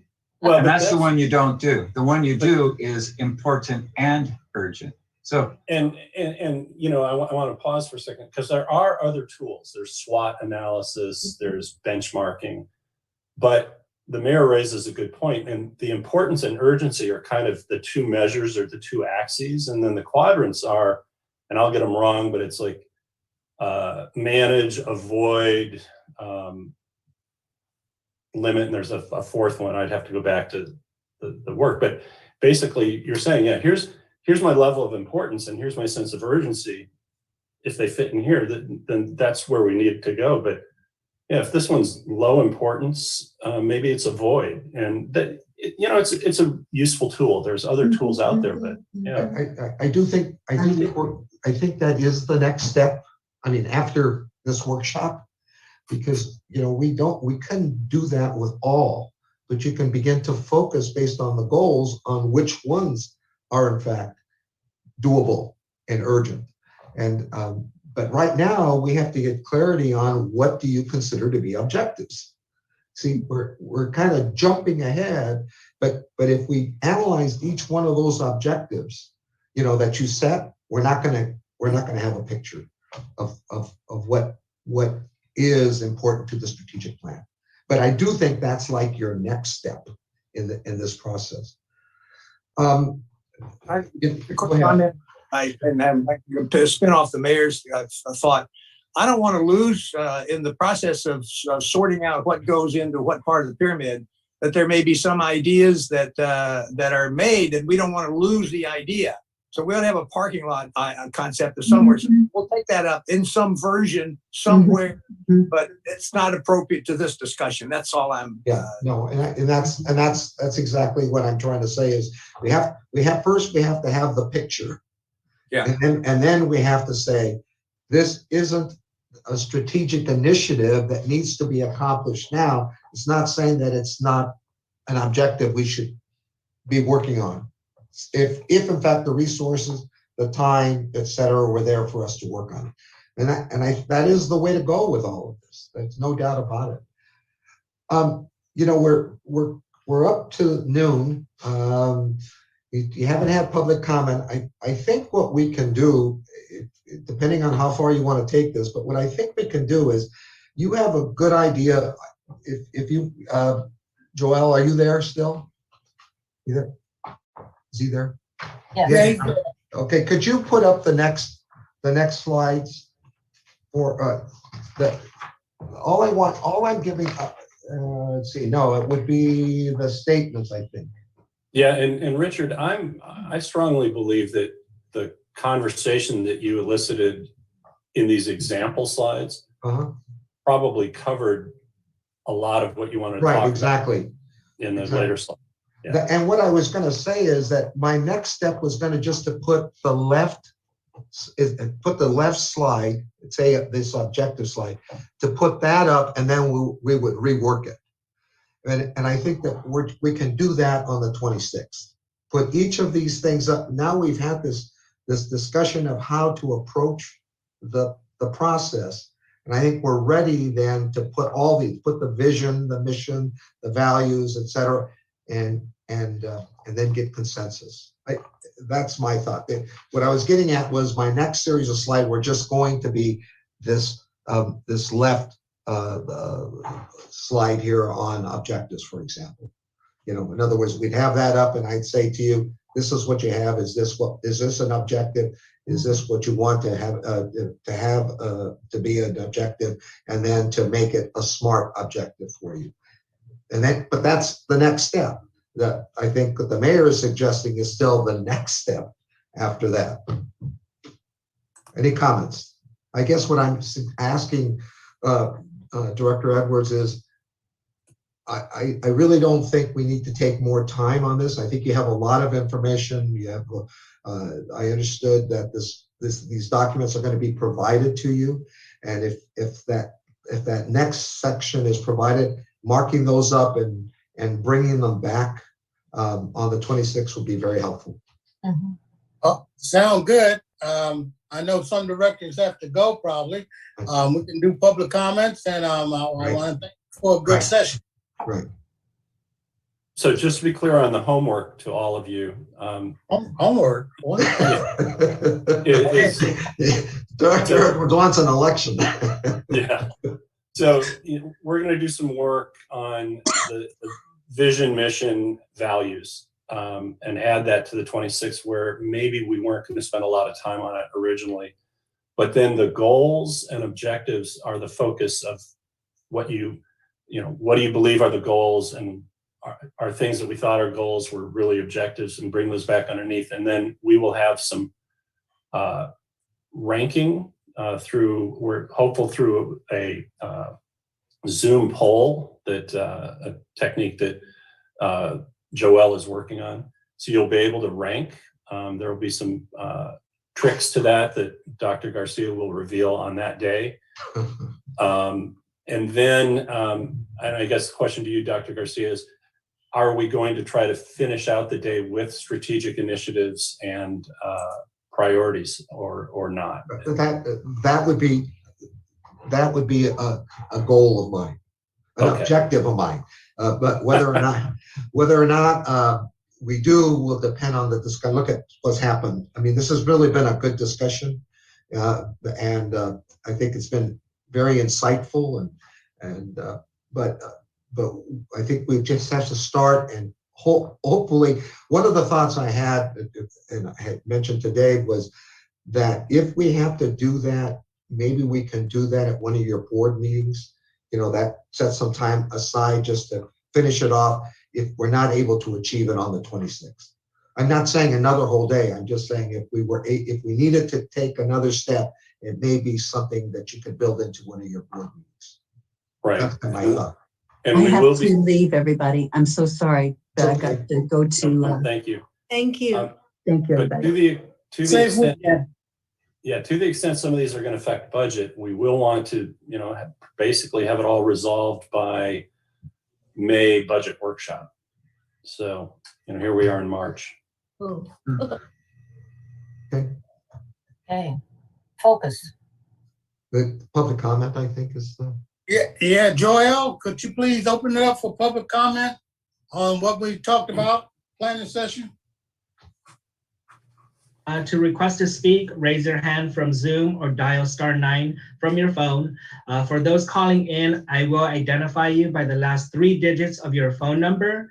For those who are calling in and watching from your electronic device, please turn down your device volume to limit any feedback that may be transmitted when you speak. So let me go ahead and share my timer before I begin public comment.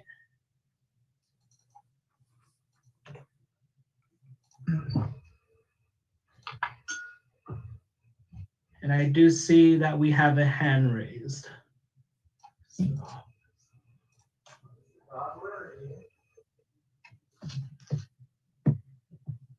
And we have Melody Chrislock on the line. Melody, when you're ready, please present your comment. Melody Chrislock, Public Water Now. I hope everybody here realizes that we're all pretty much inside the Beltway. Trust is earned, yes. And the one thing people don't trust is generally strangers, people they don't know. And I hope that the Water Management District realizes that most people, you have 100,000 approximately customers. So 24,000 of them voted yes on Measure J. You can see that as a vote of trust, although I would imagine most of them voted yes because the price of their water was too high, not because they know who the Water Management District is. I think you have a challenge ahead of you in making sure that people know who you are and what you do in order to be trusted. Because there's no way, if you ask most people, I know when we were doing the canvassing for Measure J, people were very confused, like, what is the Water Management District? And how do they, if Cal-Am is the one that provides the water, and they would confuse the two. And most of them only knew about the Water Management District if if they'd been turned down for a water permit. That's how they knew about you guys. So it wasn't a happy, association. but the rest of the population barely knows who you are or what you do. And I think that's going to be key to earning public trust in the future. There's also, I mean, the survey idea may be good. I don't know how you're going to get it out there. I mean, I think you really need a PR campaign to enlighten people as to who you are. I mean, most people don't know where our water comes from. They don't know what our water supplies, natural resources are, let alone who the water management district is.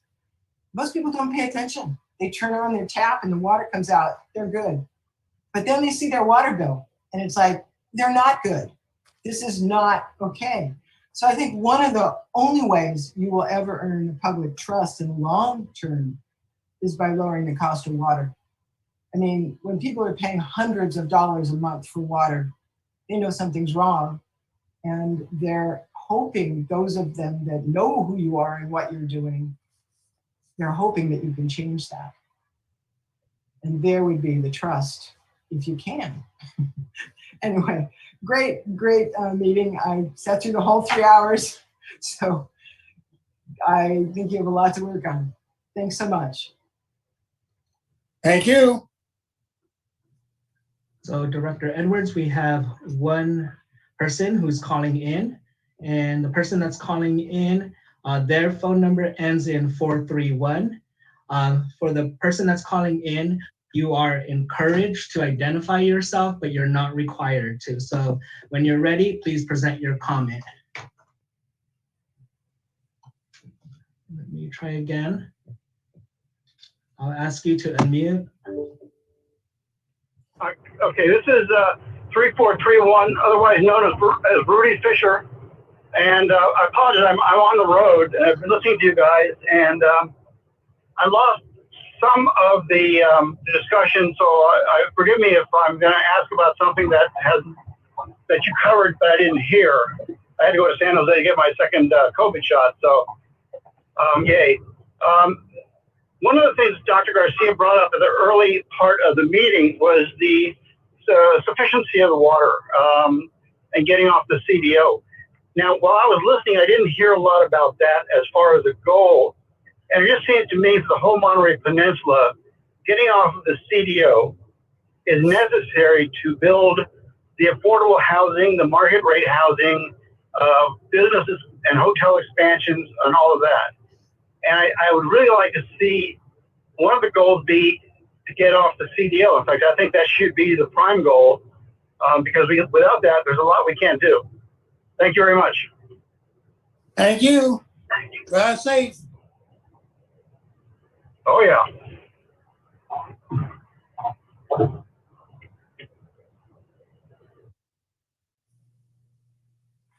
All right, Director Edwards, we have another group that wants to speak and make public comment, and they're with TMD Creative.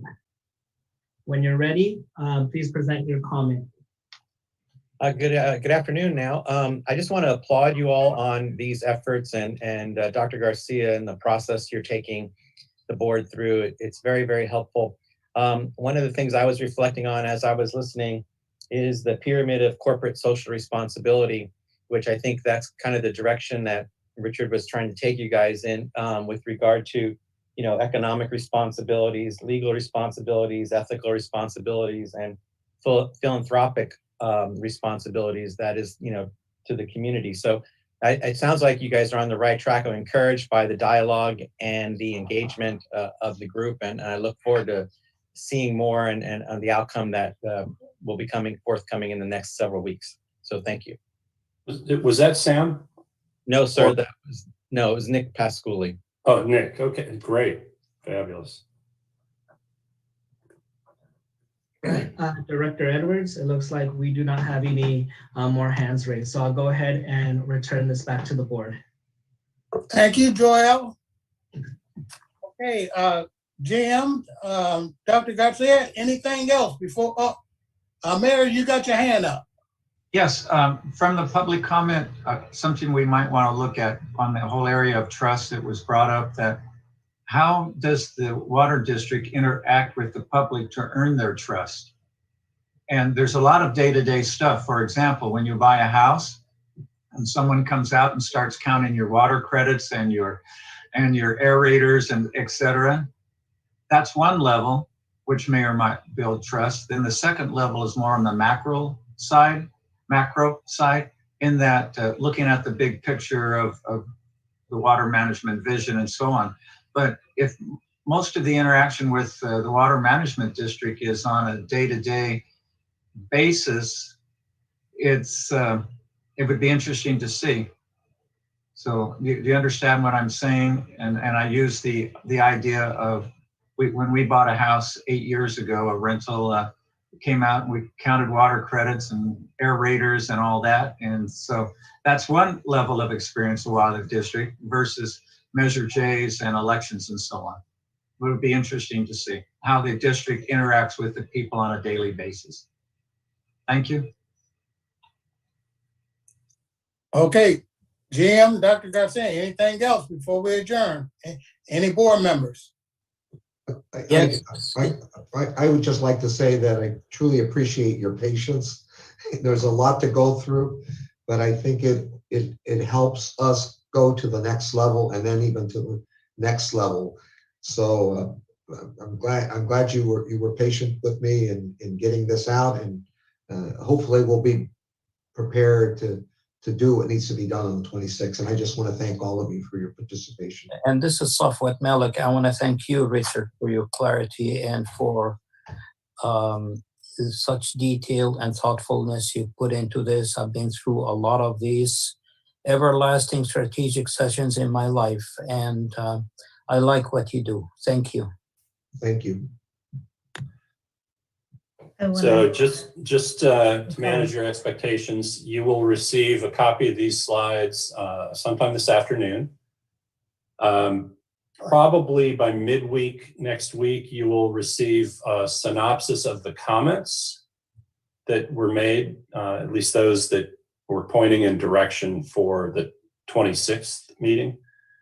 And then I will probably Monday, Tuesday also confer with Dr. Garcia based on what we heard, how we might want to further give you some fuel for goal setting, objective setting, and prioritization and so forth. So we're going to focus, again, we talked about mission and values and vision and so forth, but the focus will be on goals and objectives and prioritizing, and that will, kind of the end of the slides that you saw today. So. Okay, and we'll get the current, whatever the current mission, goals, vision is, so we can, because I've seen a number of iterations, and yep. Good to see current. Yeah, and as you pointed out, the website's just a little more extensive than the way the synopsis reads, but they're very, very similar. So we'll clarify all that. And Richard, I'm going to truncate your presentation because we dealt with all the issues of the later slides on the earlier slides. So I'll just take it through where we got to. Okay, that's fine. Then I want to ask one thing. I'm a little fearful of trying to edit something as a group next time. So I wonder if we can kind of focus on conceptual phrasing as opposed to precise phrasing and leave some editing up to some follow-up. I'm just concerned that we may spend a whole lot of time arguing over words. Oh yeah, you don't have a couple of days to do some group editing as a wordsmithing. Oh, okay. If that it, I'll see you Monday for regular meeting. Log on early, and y'all have a safe weekend. Meeting adjourned. Thank you. Thank you.